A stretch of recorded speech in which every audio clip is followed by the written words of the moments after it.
Hello, exiles. How are you all doing today? How are people? They doing all right? Hopefully. In today's episode of Talkative Tries livestream, we are having guests Sylver XYZ, Dreamcore, and Gavryn on to discuss all things Path of Exile 2, specifically related to the reveal tomorrow for Dawn of the Hunt, Path of Exile 2's first major content patch, which is not releasing tomorrow. I got a comment on my last video saying, you said it's releasing tomorrow. If I did, I misspoke. It's not releasing tomorrow, it's releasing next Friday. The big reveal is happening tomorrow, okay? We're going to speculate about it. We're going to create a bingo card live on stream. No tank top, that's right. It's a little cold today. I actually might put on a sweater. I'm quite chilly. It's drafty in here. Master of Puppets, I'm pulling your strings, smashing your mind, and killing your dreams. Is this a reference to me being a shill for grinding your games? I think it must be.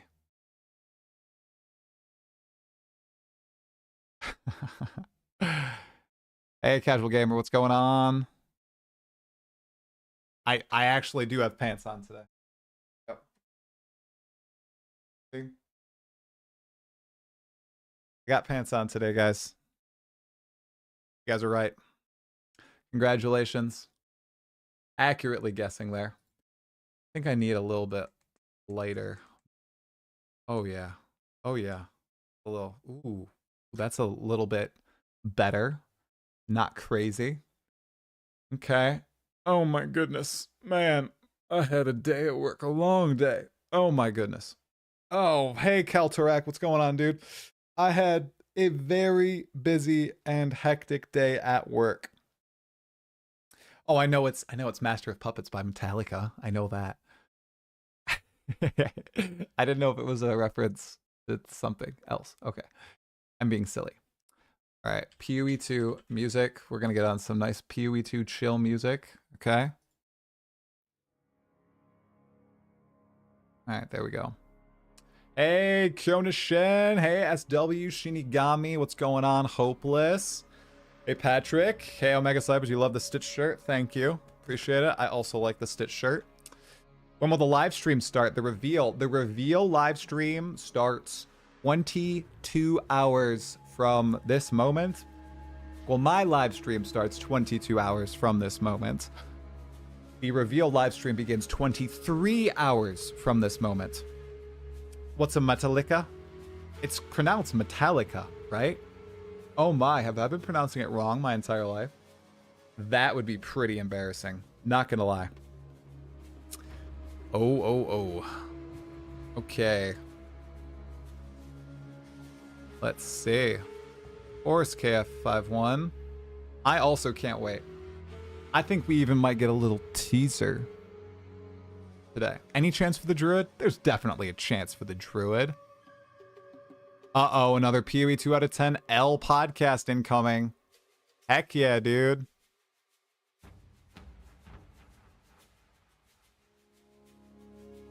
You sound like a Path of Exile 2 hater. At least you're using the best Path of Exile 2 meme. Guys, my 5-year-old daughter, I asked her if Druid is coming in the next update, and she said, yes, dada. My daughter also said Druid was coming. So definitely coming. Is there a chance? Sure, but will it? No. Cirrus, how dare you? Come on. What's the class I'm waiting for the most? The Druid, 100%. Absolutely love the Druid and want the Druid to come. You believe my daughter? I believe her too. Truly. Kinda nervous about the reveal. Fingers crossed. I am nervous too, guys. Don't worry.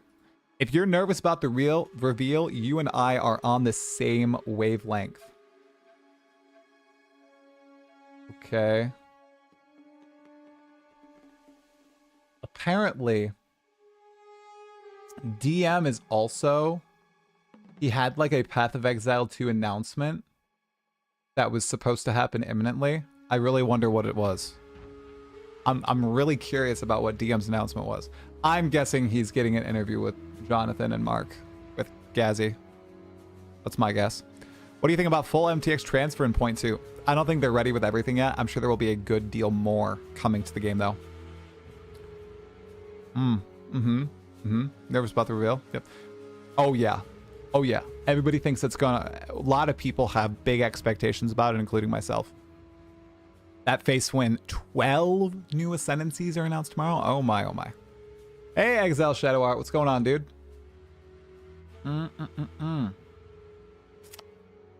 Hey.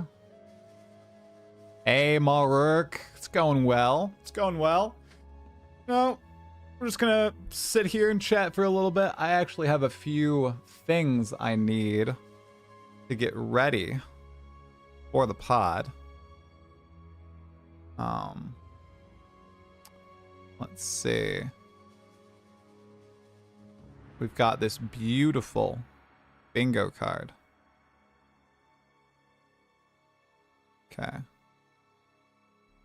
Save image. Images, stream assets, bingo pod.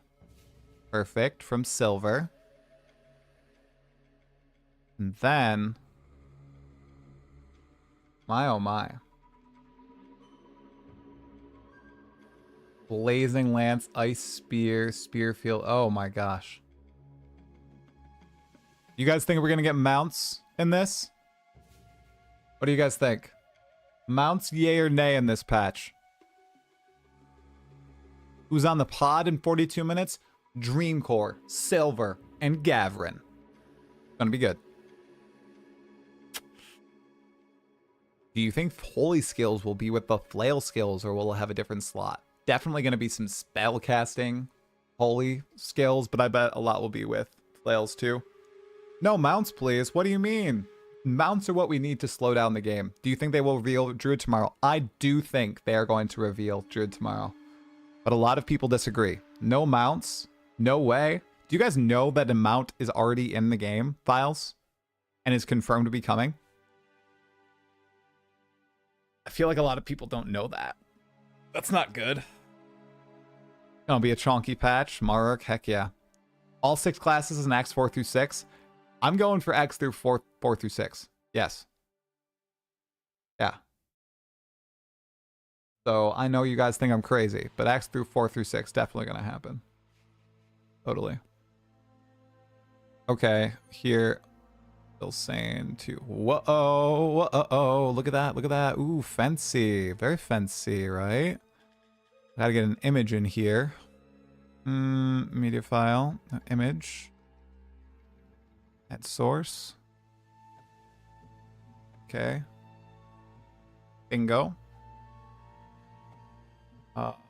Add source. Stream assets.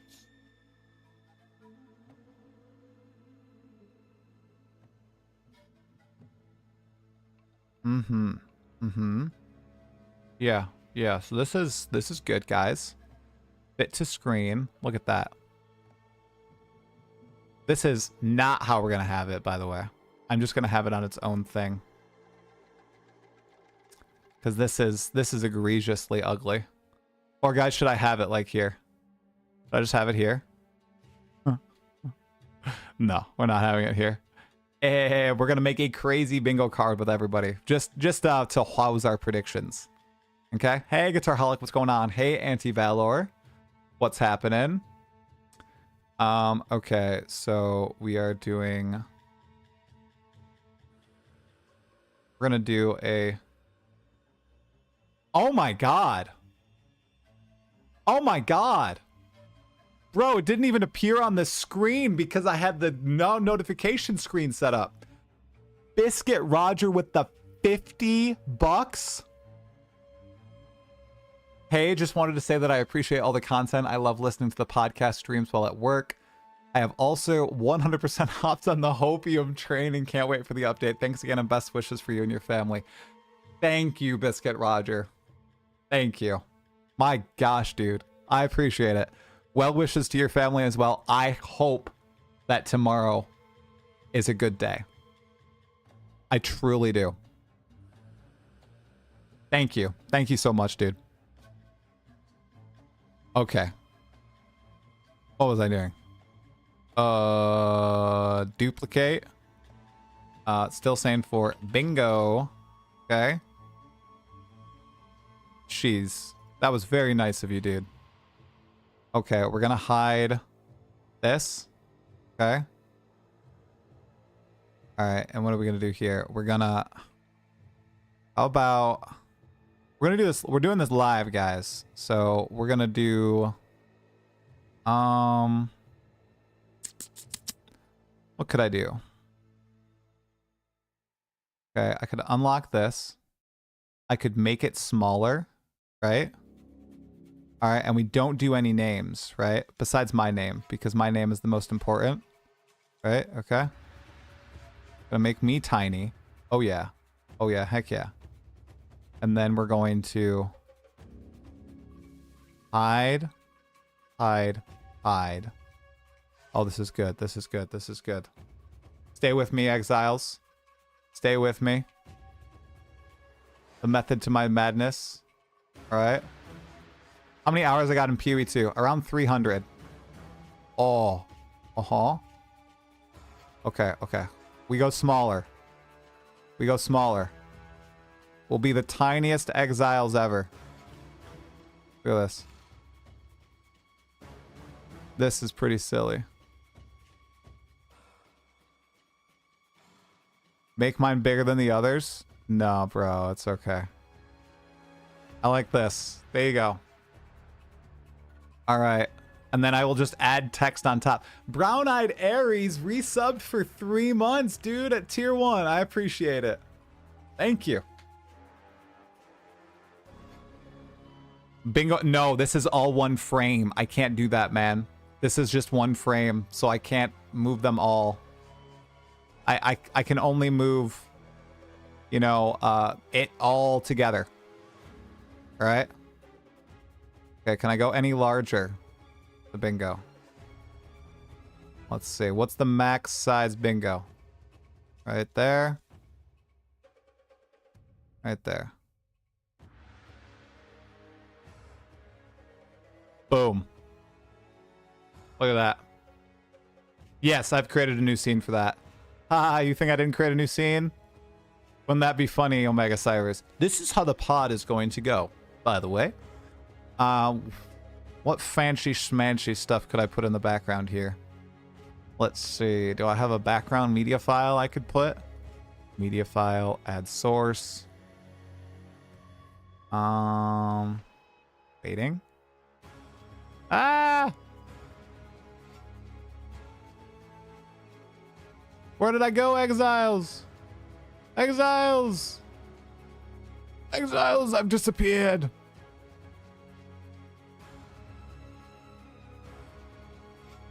We go. Look at that. Gavryn, bro.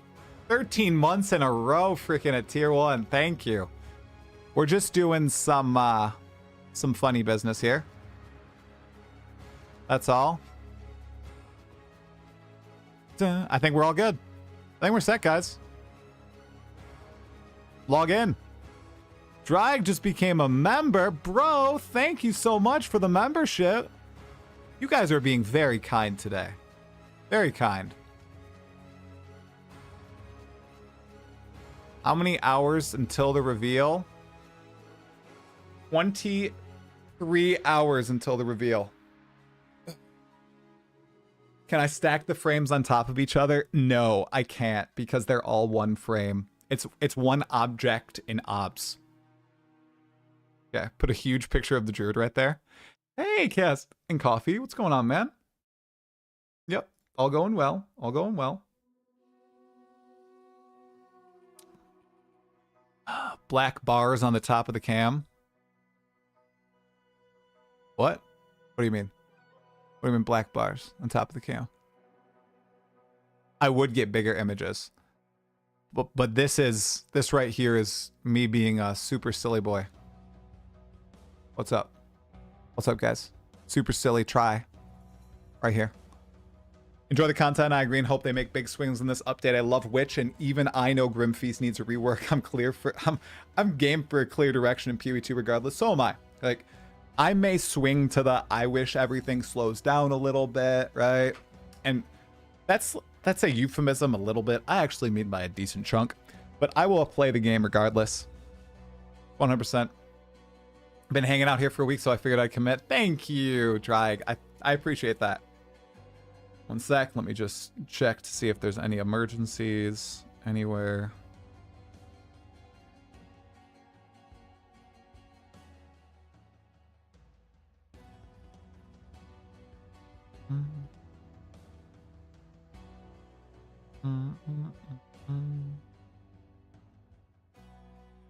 Okay. Nope, we're all good.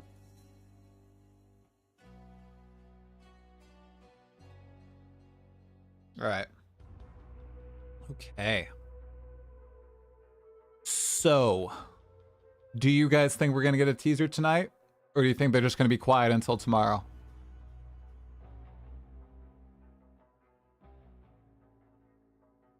Oh, of course, Brass of Dark. All the coverage I can.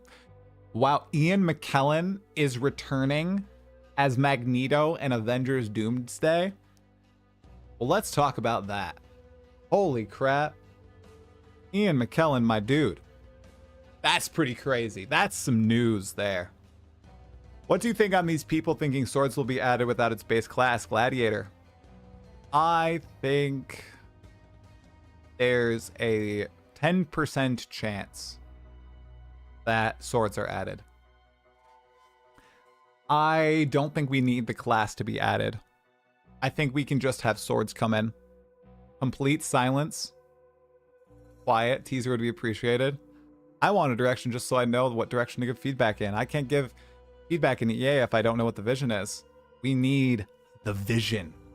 I want them to take a hard stance. I really hope they do, guys. Like, it's,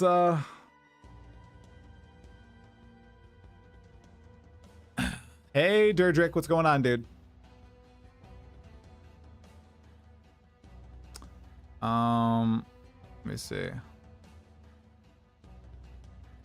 Logged, what's up?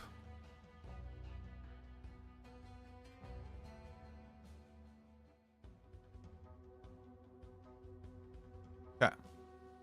I think there's a chance swords have enough overlap with a third ascendancy. I think so. You can just put swords into the game and use them with other ascendancies. You don't need the gladiator ascendancy. You definitely don't need the glad ascendancy. I think claws, unarmed, and traps daggers can be added without adding the classes in. I think all those, yeah. Hello, sir. With all the international tariffs, do you think tempo will cost 2 mirrors next league? I think Temporalis is going to be way more expensive next league because there won't be a duping glitch that allows you to get a Temporalis for 5 div at some point in the league. So wait, about the mounts, did you say they were coming? That would be interesting to have. Bro, you don't know about mounts? Oh my god. 1 second. I'll pull it up. Maybe some people just don't know. Holy crap. Okay. PoE2, Ranger, Showcase. Here you go, guys. Wow. That's the Ranger trailer. They not... Ranger gameplay walkthrough. There we go. Here. Here it is, you guys. So...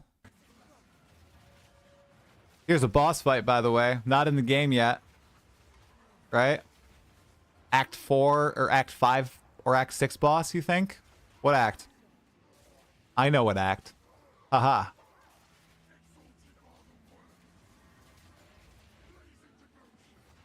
Pretty interesting boss fight.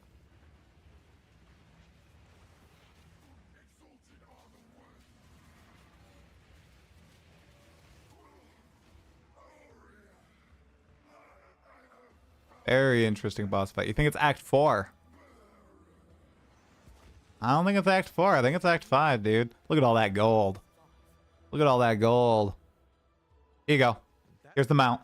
But oh yeah, there was one more thing. The mount. Check this out. Yes, What? you can ride a rower. While riding the rower, you can shoot arrows with no movement penalty. It's pretty overpowered. You can also use your bolting skills to jump right off the rower's back. Once the rower doesn't have a rider, it starts attacking monsters, so he's nice to have around, even if you're not riding him. That said, if you are riding, don't get hit. If you take a heavy stun while on a rower, you'll fall off, and it takes a while to get up, so be careful. So that's what we wanted to show you today. This was March 21st. Guys, this was 1 year ago. Showcased. Isn't that crazy? Oh, Krakenol, dude. Thank you. 5 months at tier 1. If there's no druid, I riot. Me and you both, Krakenol. Don't care that the beta is delayed. Fun fact, I was at the event where they first announced the delay of the beta. It was a dark day. A very dark day. Okay. That's so sick. People really, really want that mount. Here to ruin another game. I just got my supporter pack art book, so I'm going to go to my friends and watch the reveal tomorrow and open that up. There's some cool stuff in there. Be careful, though. It spoils Acts 4 and 5 for you. Especially Act 5. Okay. Stitch Ascendancy reveal? No. But there's a Stitch movie. Right? That looks exciting. I actually haven't watched the trailer. Hopefully my daughter likes it. We'll go see it. Does anyone know if that skill gem that allows you to capture most monsters and turn them into a pet, is that still happening? It is, and it's called Spectre. Raise Spectre. But we do not know if that will be in the next patch. That is a speculation. The trailer looks shit. Oh, that sucks. Okay, but how about Stitch Shapeshift for Druid? I would be fine with a Quadrilla with the Druid. Quadrilla form. Or a Quadrilla MTX if you're shapeshifting into a bear. 100%. Oh, of course. Quadrilla would be insane. It was supposed to be there at launch, then after just silence. Yeah, there are a few... It's going to be interesting times. Tomorrow is going to reveal a lot about the future of Path of Exile 2. It really is. Either positively or negatively. I am a positive person. I'm positive about the game. I've been positive about grinding your games because I really enjoy everything. Cat is going berserk. Apologies. I've really enjoyed Path of Exile 1 for many years now. I was very excited for what Path of Exile 2 had to offer. Tomorrow is going to showcase a lot about the future of Path of Exile 2, which we're going to talk about momentarily here with my friends Dreamcore, Sylver, XYZ, and Gavryn. Golems. Think we will get those? I don't know. They didn't seem really intent on adding golems. I'd imagine. Hope it comes in 0.2. Yeah. What item is the live stream tomorrow? The guillotine finisher. So it's a finisher. I will have drops on if you watch my stream tomorrow, as will literally everybody. Which is why I think it's funny that everybody's always like, I will have drops. Of course you will have drops. Everyone will have drops. If you don't have drops, you are doing something very wrong streaming these games. I'm definitely positive too. I was bored when I stopped playing around Freesha launch, but I've surprised myself how ready I am for a new update. Many of us are. Many of us are. Looks like a slab of stone. All right. Will you be streaming a reveal recap tomorrow evening? I work nights and enjoy listening while on the job. Unfortunately, 4 p.m. is too early for my schedule. Being up early today is an anomaly. Policias, I will be streaming like 4 or 5 hours tomorrow, maybe more. Music's a bit loud. Oh, duh. I keep forgetting about the music. Thank you. You're saving me. Not loud on my end, just on your end. My bad. Thanks, Cirrus. Appreciate it. Music's too loud. I swapped the music. I turned it down. Sorry, exiles. Okay, so I've got the new abilities for Dawn of the Hunt. Potential. Oh, do you guys want to say hello to Kitty? Here. Say hello.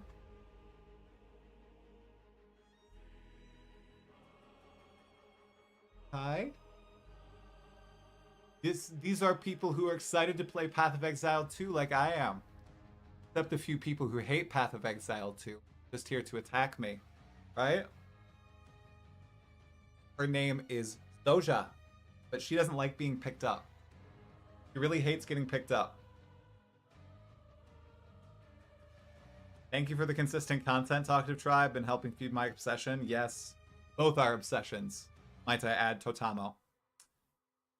Oh, I know you don't like being picked up. You don't like being picked up, do you? Hate this. But she doesn't scratch me. She never scratches me. She's a very nice kitty. She's good with my kid, right? Good with both the kids she tried to run. I let her go. Look, she has a little white spot. I think acts 4 through 6 will be added. I'm going insane. I hope people don't hate me for predicting that. And if it doesn't come true, I mean, it's gonna be something.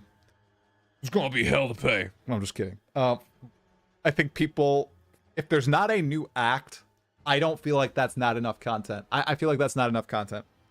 Maybe that's a crazy take, but I am a all three no way. Dude, they said they were 80% done with the acts 4 months ago. No, they were 80% done with the acts when they started working on the end game.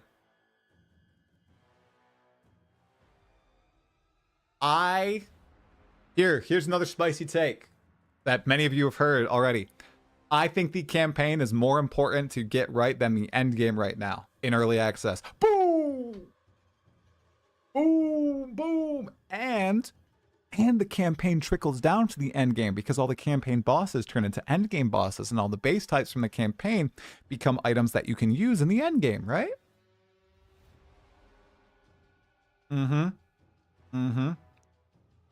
Yeah, Omega Cybers, you missed yesterday's stream. I am publicly on live streams, not in videos, an Act 4 through 6 predictor. I have jumped onto the bandwagon that we will be getting those 3 acts. But I would never say that in a video, only with you special people on a live stream. And anybody watching the VOD. Hey, VOD watchers. I appreciate you too. You're great. Casuals also care about the campaign more. Yep. Ding. There are dozens of us. Everybody agrees that the campaign was the best part.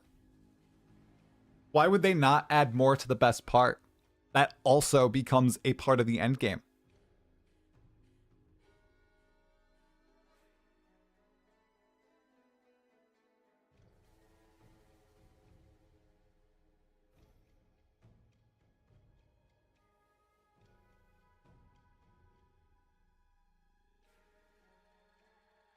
Streamers say I'm special. Elbow cough. Hey, Jonas Lisberg. You are somewhat special. This is the silliest thing. What are you guys talking about? This is crazy. It would make sense why it's a longer period to patch. Yeah. Yep. What was an insane reveal? Wait, I'm missing it. Brown Meal said something wasn't insane. Epic music playing Act 5, Act 6, Act 7, Act 8. Yeah, guys, GGG are known.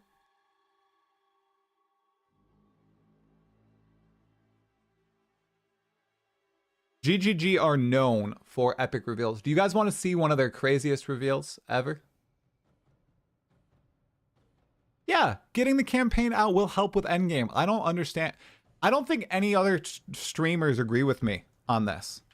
PoE1 Fall of Oriath. Okay, so context, exiles. A long time ago, 8 years ago, Path of Exile 1 was only 4 acts. And GGG were talking about adding a 5th act to the game, okay, for the longest time, and it was going to be in the big 3.0 content patch, okay? So, on reveal day, they released this trailer, The Fall of Oriath, okay? Right here, official trailer. Now, some of you who have played Path of Exile 1 know what's coming, okay? But they had heard whisperings about 5 acts to the game. 1 new act to the game, Act 5, okay? And they dropped this trailer, guys. No hints. No hints, okay? They were silent before this trailer.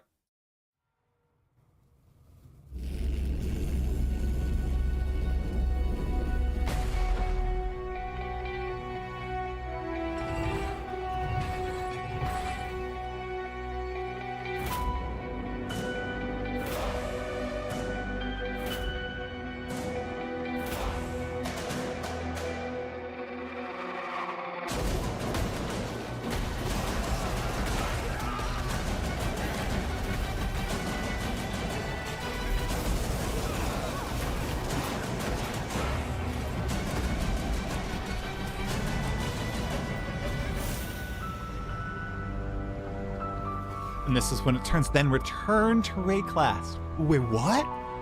What? 6.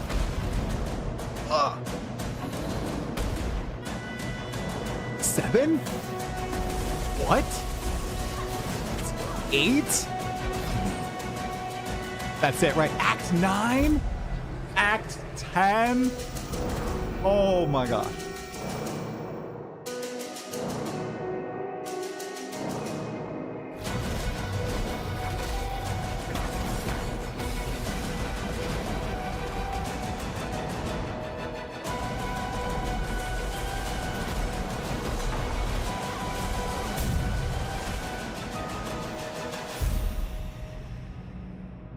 So I just, you know, for a lot of you players who haven't played a lot of Path of Exile 1 before, right?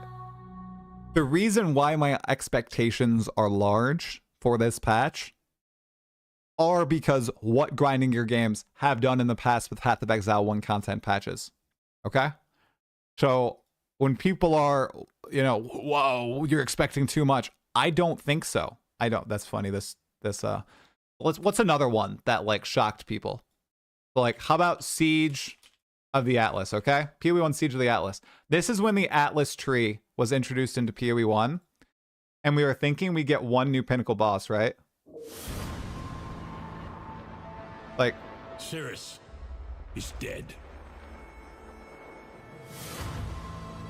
Zana has chosen exile.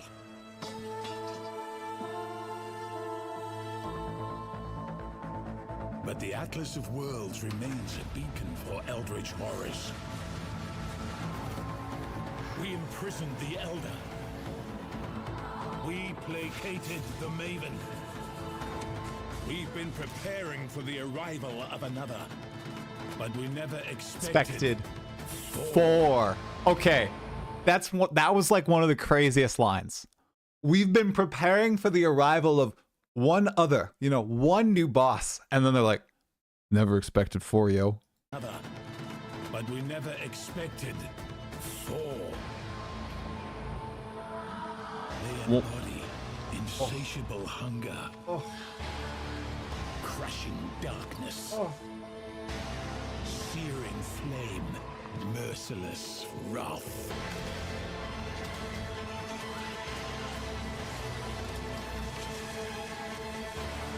If we don't stop them, they will consume everything.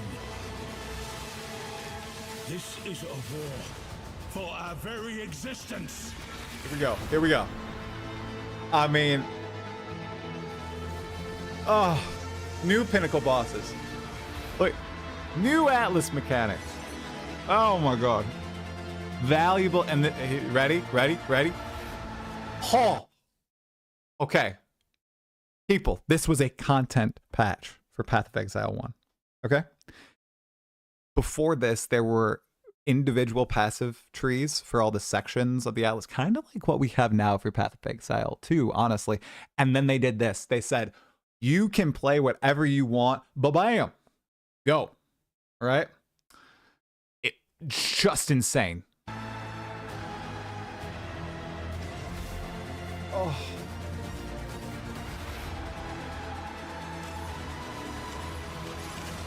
It just keeps going, guys. Like, there's just all this stuff happening in this league.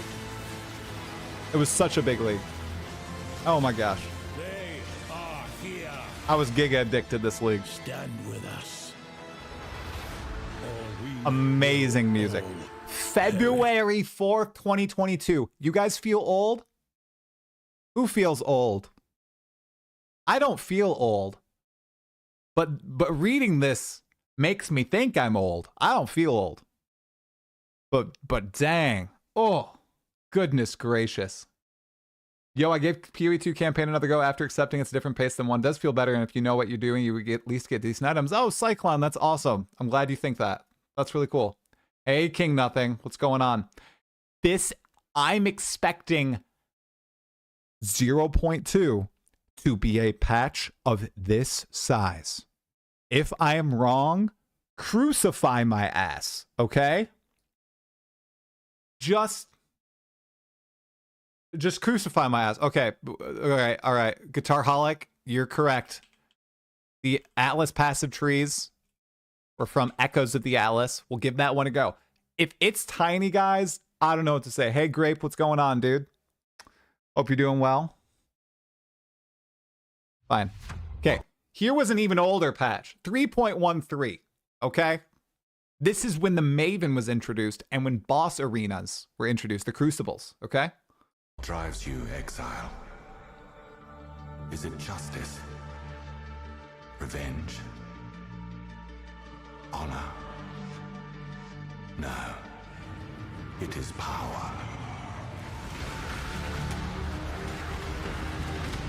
We felt your deeds. Felt their shockwaves ripple through the void. You have our attention.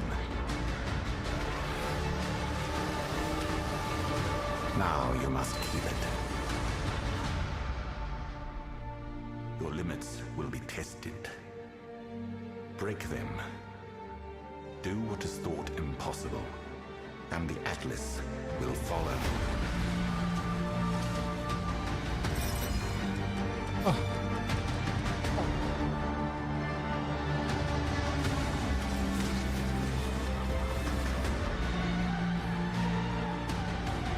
Holy crap. Oh my.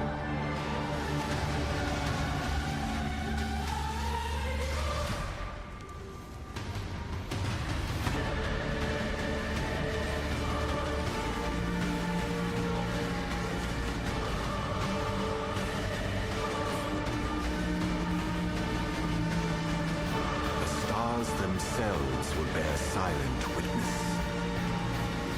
How far will you bend before you break?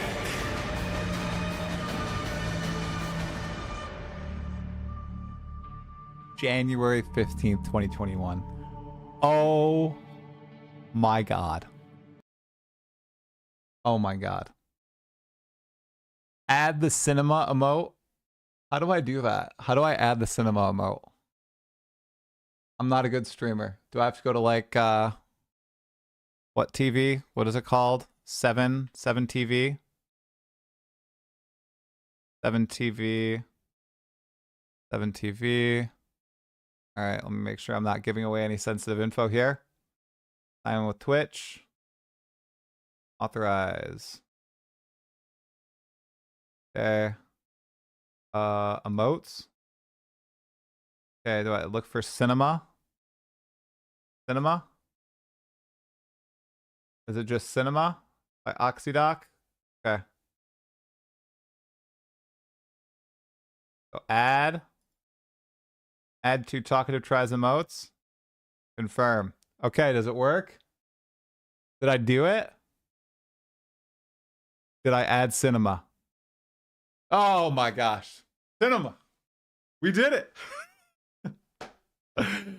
Oh, yes, baby.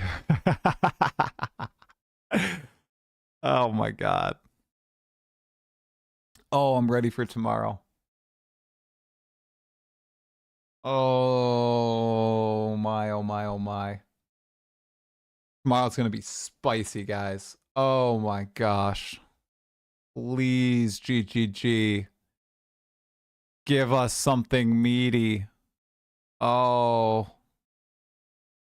Oh, I'm nervous. I'm nervous. I shouldn't be. I have confidence. I have confidence, guys. Spirit guide us. We, the mountain born, with spear and cunning. A new hunt dawns. I've never been nervous for a freaking patch, guys. I'm always just excited. I'm nervous. This is going to be an interesting chat with these guys. Oh boy. Boy, oh boy. Ooh, ooh, ooh. Okay.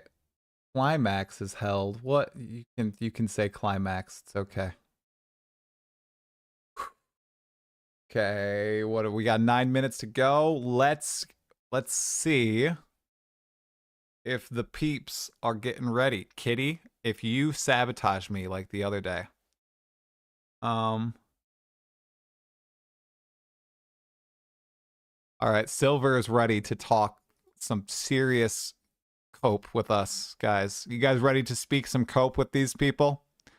It's I don't even know.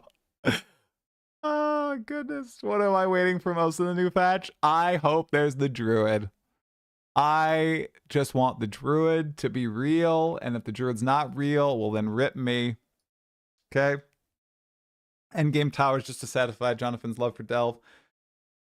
I think we're getting Huntress plus Spears Act 4. No way. Hey Kira, what's going on? Just had to do his taxes himself for the first time in 3 decades. I have only done my own taxes. That's crazy. Hey Kamikaze. Yeah, doing well. Doing well. Thank you, thank you. I'm excited for this patch. We're almost there. Druid has got to be real. I want the 24-hour try stream. Yeah, so about the 24-hour try stream, I'm pretty sure that can happen. You know, when I set those, did I have a daughter? Did I have a second daughter? I think I did. And I idiotically set that. Even if... Yeah, I think I can do it. I think I can do it. Because I'm going to start at 7 a.m. that day. Because I took the day off work. I'm just going to get up, take a shower, and start streaming. We're going to start at 7 a.m. And then we're just going to go. The patch drops at 2. So we're going to have, what, 7 hours of stalling. That's going to be good. I'm thinking we can have some, you know, people pop into the chat and discuss things. Yeah. Yeah. It's going to be good. It's going to be good.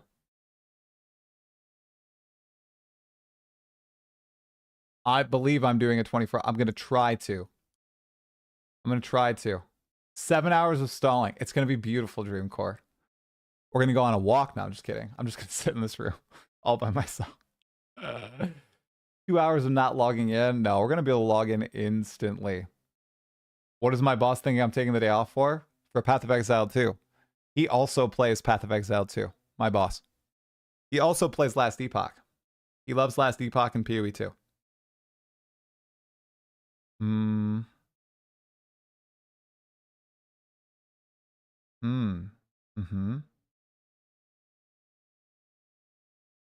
Interesting. Interesting. Very interesting. Okay. Good. Isn't that all streaming is? Professional stalling? Yeah, I guess. Yeah, this is accurate. What do I do for work, do you mind me asking? I don't. I am a director of paid media. I do planning for paid advertising. Yep. The showcase is 22 hours from now. Yeah, 22 hours. No way do you get to do actual job. Yeah, I have a real job. And I have 2 kids. And I have a wife. And I have a house I take care of. And I have 2 cats. But I don't put nearly as much effort into the cats as everything else. 6 to 12 month release window. It's not completely insane to hope for the final 3 acts in 020. I really hope the final 3 acts are in. That'd be amazing. A streamer with a real job? There are dozens of us. Lots of us have real jobs. All 3 of the people coming on today all have real jobs and do this on the side like myself. Sylver, Gavryn, and Dreamcore all have real jobs.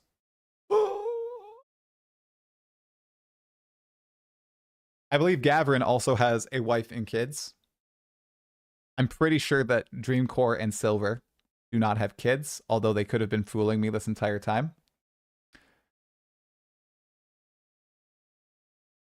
Wife sounds lazy. Get us in. You guys ready to come in? Okay, here you go. All right, ready? Okay, here. Bum, bum, bum, bum, bum, bum, bum, bum, bum. Whoa. Gotta hide that. Oh. Yo. Here we go. Okay, now we're good. How old am I? I'm 27 years old. Very old dude here. Very old. Okay, guys. If they are too loud, let me know, okay? And I'll make some adjustments on my end. All right. Let's see. Video call. Oh, no. I gotta start my virtual cam. Virtual cam. There we go. Virtual cam started. Now I can do a video call. I debated them. Good. Okay. Hey, Dreamcore. What is up? What up? Not much. Hey, Gavryn. Oh gosh, the reveal. Yeah. Are you gonna pop in, Gavryn? I don't even know who's gonna appear first when I do this. Where's the pop out? Do you guys see me? My virtual cam's on, yeah? I just can't see myself. I mean, we can see your layout. You can Yeah, see we my see the layout. layout. Okay, yeah, I don't have another camera set up. Sorry, guys. So I'm gonna be really tiny. Where's the pop? There's the pop out. Hey, Sylver. There he There's is. Sylver. Hey guys, hey Gav, nice to meet you, mate. You too, man. I'm excited to chat. Oh my It's gosh. always so good. I loved it when Dream obviously did his face reveal. I've not seen your face before, so I've just Yeah, but I'm first very time for the familiar internet with to your see my voice. face. Very very cool, Nice. man. Yeah. Okay. Wow, I look super red on my camera. I think. People have said you Well, look it's dapper. super- Do you know what? I wore my favorite shirt for you. Try. Oh my obviously. god. I love it. Hell yeah. Wanted to make an effort. All My right. gingham. Gavryn, you went in the exact right spot, dude. I don't even need to Hell move yeah. you. Here you go. Carve you a little bit. Yeah, so for Calculated. anybody in the chat who doesn't know, this is the Gavryn face reveal. Oh my god. How crazy. Okay. We make the adjustments here. I like your background. Okay. That's slightly better. Yeah, I've Is, got the shaper background. Yeah. Is your background all the hopes and dreams you have for this patch? It's just a galaxy of ideas. Yeah. Let's see. I think not you're ready. carved out. We're not ready for this conversation. It's going to be the most coped up conversation. I Yeah. know. I was having the chat. I mean, I'll save it for the pod, but it's like, I really hope everybody isn't disappointed. That'll be the worst thing if people are like disappointed. Because I feel like a lot of people do have pretty mild expectations, and if those people are disappointed, that's something that is it's not good. I mean, you don't have mild expectations. I had okay, so I had secret big expectations. In my predictions video, I was like, Act 4, Druid, and then, some content. And that's it. But now, I'm like on the 4 or 3 acts hype train, okay? I think it's possible. We can talk about why, but I think it's real. Oh, we're gonna have to. Yeah. I've deliberately avoided everyone's bingo card videos, everyone's predictions videos. Oh my god. I've been saving it for this chat. So Beautiful. I'm all ears. Who's the most insane? We're about to find out. Okay, Sylver's good. You, obviously. Gab's good. I I'm think Tri takes totally it. sane, man. I feel like I reeled myself in over the past little bit. Just so I can get wowed by GGG. Which one Yeah. is you? Dreamcore. There's you. There you go. Oh, I unlocked you. I have so many different sources right now. It's kind of crazy. There we go. Source hell. All right. It is. I had to clean up my sources the other day. It's the audio sources that really kill you when you've got too many audio sources. Yeah, I'm lucky. I only have 2, bro. My mic and then and then my computer. Clean. Okay. Dream, you were easy. These guys were hard. Come on, you guys. What are you doing? Although I want to Yeah, sort center it out. Dream. I want to center Dream. So actually, let's put some more effort here. Sorry, I keep moving my camera. Can I center you? Let's make you. You're how good. about you have giant head? How about that, Dream? Like that? Yeah. It's that big brain. All right, that's too big. That's too big. I don't With want the to big make your head brain too idea. large. Galaxy brain. There you go. All right, there we go. What's happened? You've cropped off like a bunch of the rest of the image from Did I? Discord. There's like more. Yeah, there's more in there Oh, I was trying to center your on head. the other side. Yeah, but what? But look at the Discord. I am in the center on the. Oh, you are? on the Discord. I don't know cam what's going feed, yeah. on with my Discord, It's, bro. it's your cropping, dude. Hey, Okay, it's hey, just terrible Hey, cropping chill, job. chill with the crop. You're right. I'm not an artiste at all.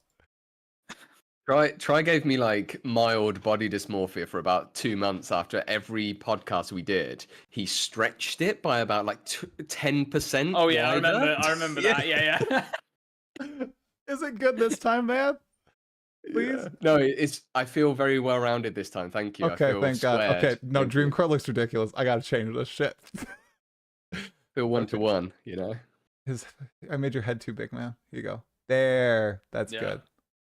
That's better. How are you? What's going on here? I don't know what's happening here. Okay. And then Sylver, I still see green. There you go. There you go. That's much better. And Sylver, I gotta fix you.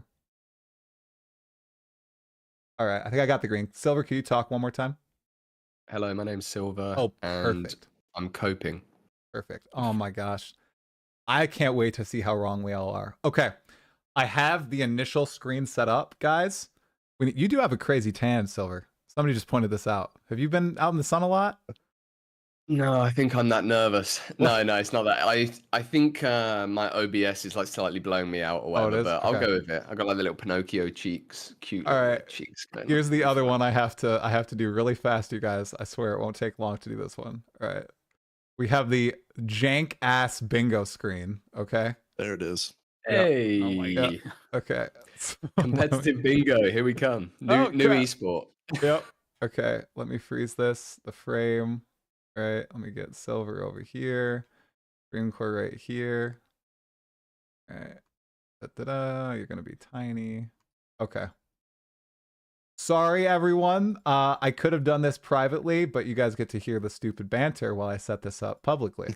So, all right. Hopefully you appreciate it. There we go.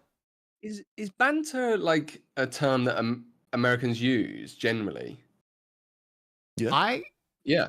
I think so. Right? Yeah, I'm just I curious. use it, yeah. Maybe it's because Yeah, I I listen to a didn't- lot of Because British it's a very YouTubers. like in British culture, like there's a big kind of like hoopla about Pure banter. The word bants, yeah. banter is like a Pure bit bants. funny because we use it a lot and it's kind of this cultural funny thing. But so I was curious. I found out yesterday. I was doing a stream yesterday, and I don't know why the question came to me, but I was like, "Does anyone drink squash? Do you guys have squash or cordial over in the US?" And people were like, "What is that?" We're like, it's like a concentrated juice that you add water to make like a like a drink. And they were like, "Oh, like concentrate." I was like, "No." And anyway, went on for about 20 minutes longer than it should have, but Oh my So Did you god. find out if they have anything like that over there? yeah, apparently not. We had No. a few. We had a Dutch Oh, guy really? and a German girl in and stuff, and everyone was like, "No." So yeah, What is it? It is It's basically really like hard to a describe. super sweet juice that is like really concentrated. Then you add water to it, and it Yeah. becomes like a Oh. like a juice drink basically. Like Yeah. you guys Yeah. have like boxed juice drinks that you would drink when you were a kid, Yes. like Juice boxes. orange juice and stuff like that. It's Yeah. basically it ends up tasting something like that, right? Hmm. But it's just Must be super sweet if you Yeah. had like that little of amount. yes. Yeah. And then we Yeah. found this really funny video of this American guy being like, "Hey, I imported this Ribena from the UK, and it's like that's one of these syrup juices," and he just chugged it from the bottle. Oh But no! Oh my! Oh god. But that liter was supposed to make about 20 liters of drink. Oh my Yeah. god. Well, that must Um, have been awful, actually. My god. Yeah, his Interesting. face was quite funny. It's like, oh yeah, sweet. They like it sweet. They like it sweet.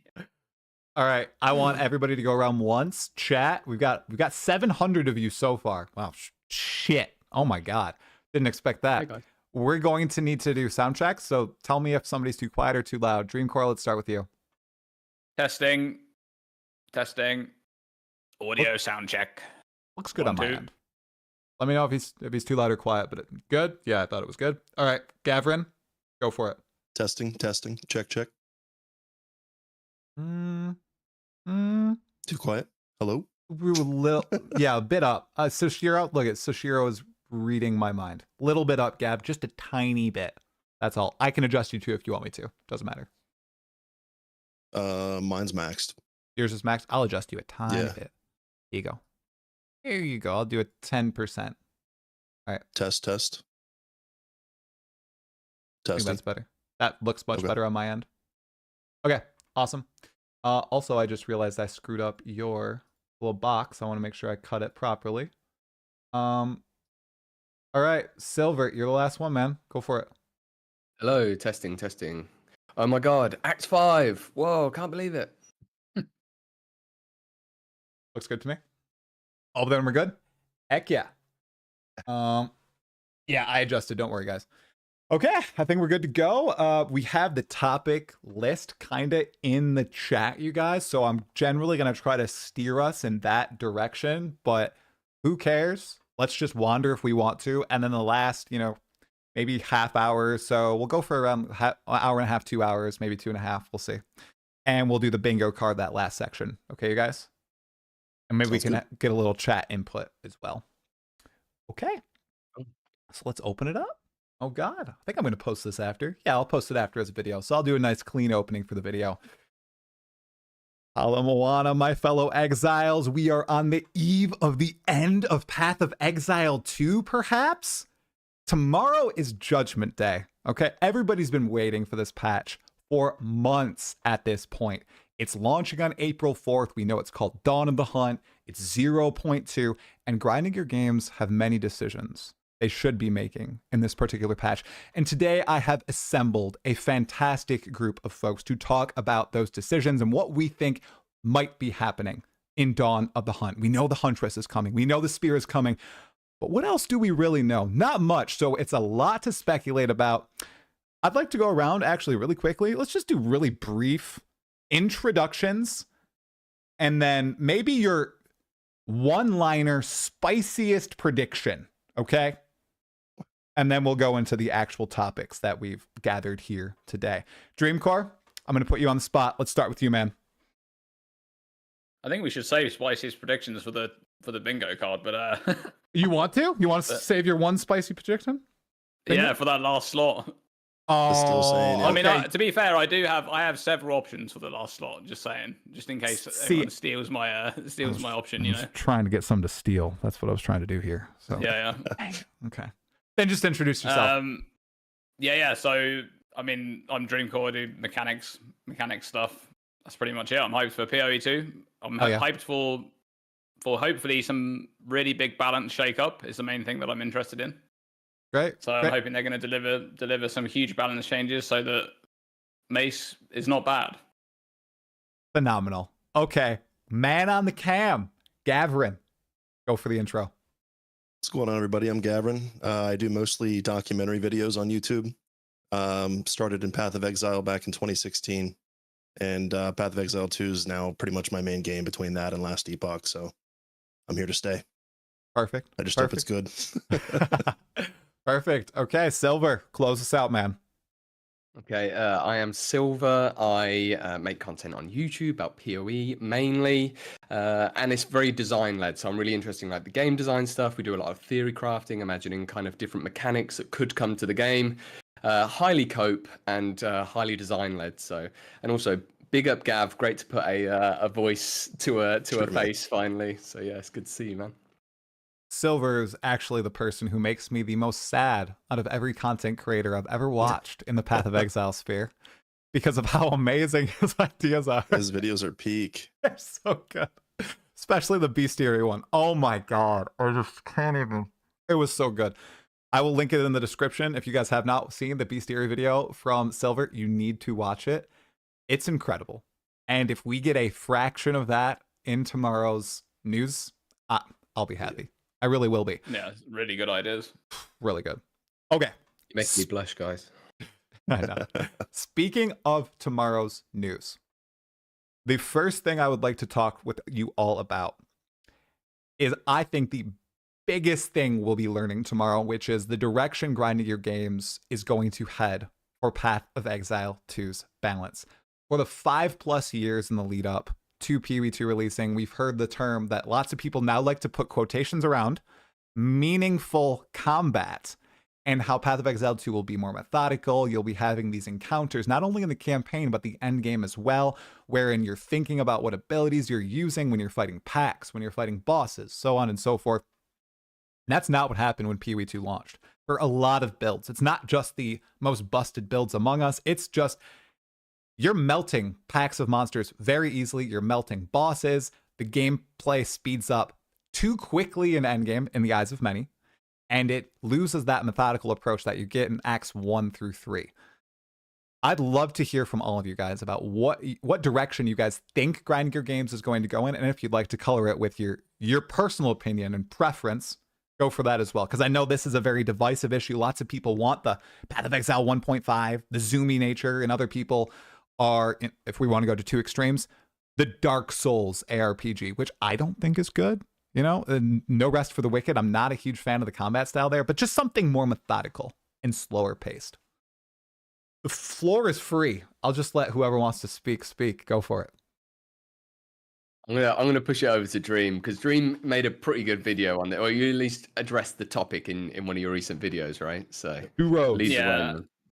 So I mean, personally for me, I don't really sit on either side of the fence. Like, if the game is PoE 1.5, then I'm gonna play it. I'm gonna enjoy that game. But I think I would still prefer the game to be a bit slower, because I think that was kind of the reason for them making PoE 2 in the first place, was, you know, this fresh start, like new fresh ideas. They've had all of these learnings over 10 years to build up all of these kind of ideas that they maybe couldn't really put into PoE 1, because to do that would be to alienate the player base, or maybe squash older ideas and push things out that people already like about that game, right? So for me, I think it probably does need to go in the direction of being a bit of a slower game, at least to begin with. It may not stay like that. Like, over time, I fully expect the game to power creep. You know, that's just how ARPGs go, and eventually we are going to have a faster game. But I think, at least in the short term, as like a starting point, the game should be that kind of slower philosophy that they showcased for years and years in all of those demos. You know, that's the game that we all thought it was going to be. And even though I think the end game is absolutely, of course, it's supposed to be a bit faster than the campaign. Like, there's no way you're going to have that really slow, sluggish campaign and then go into the end game like that and be like as slow as you were in Act 1, Act 2, right? You are going to get a bit faster as you progress through the game, but it can't really be that ridiculous pace that we saw there, you know, with like just whole screens just I mean, in some cases it was even faster than PoE 1, which is insane to say, right? Like, that's just crazy. But that's what it was. Very true. Like a killer be killed kind of mindset that you have in PoE 2 right now in a lot of cases, which is what we got in PoE 1. Oh, actually, I'd even argue, this is a hot take. I think you agree with me, Dreamcore. I think you said this on our last pod, that in PoE 1 you actually don't always have to be in a be or be killed scenario, because defenses are actually something you can layer on in a lot of cases, right? Exactly, so even in defenses are in manner. Such a great place in PoE 1, and they're just not in PoE 2. They're just that is a big change that they can make, to be fair. To make defense is something that you actually want to invest in, you know, aside from just energy shield in PoE 2. 100% would be a really big step in the right direction, and especially as well, it will kind of fit with their philosophy of having the one portal set up, which they are. I mean, currently they're still committed to it. We'll see if that's still a thing after this patch, but like that sort of philosophy would work better across the board with the many archetypes that they want to support, if they had a good arsenal of defenses that you could invest in and be confident in. Right at the moment, that just doesn't exist. Definitely. All right, Sylver, I think you were going to pipe in there. What are your thoughts on this? Because I don't actually know your thoughts on this. You do a lot of design videos, so I don't have that opinion piece of what you liked about PoE 2 launch so far. You know, I tried to sort of stay out of the drama a little bit. However, I do have thoughts on this, of course, and that's why I'm so glad to be back, because it's nice to get in this forum and talk with you guys, obviously. So I kind of think of this from a slightly different perspective of, I think the conversation often becomes about pace and speed. And that is a symptom, or that's one way to look at it. But I think there's another way to look at it, which is what I don't really have a good name for it, but what I'll call kind of like reaction complexity, or reactivity of gameplay or something. And I think that I would put the question to everyone to consider that actually, I think what feels bad a lot of the time isn't necessarily the speed, It's the idea that, you know, say you take a Herald build, you're essentially encouraged to just think blast through maps. And I think for most players, not all players, but I think for most players, that actually ruins the experience to a degree. It is like sensory overload, or you build up a numbness essentially to what you're interacting with. And so I think that there is a reaction complexity. And I want to make a clear point here, because there are a lot of players that like to play RF. I'm an RF enjoyer, sort of no button builds, or, you know, 2-button builds, you know, whatever. Low button builds, let's call them. I think that isn't necessarily a problem either, because that's just about the inputs you're making.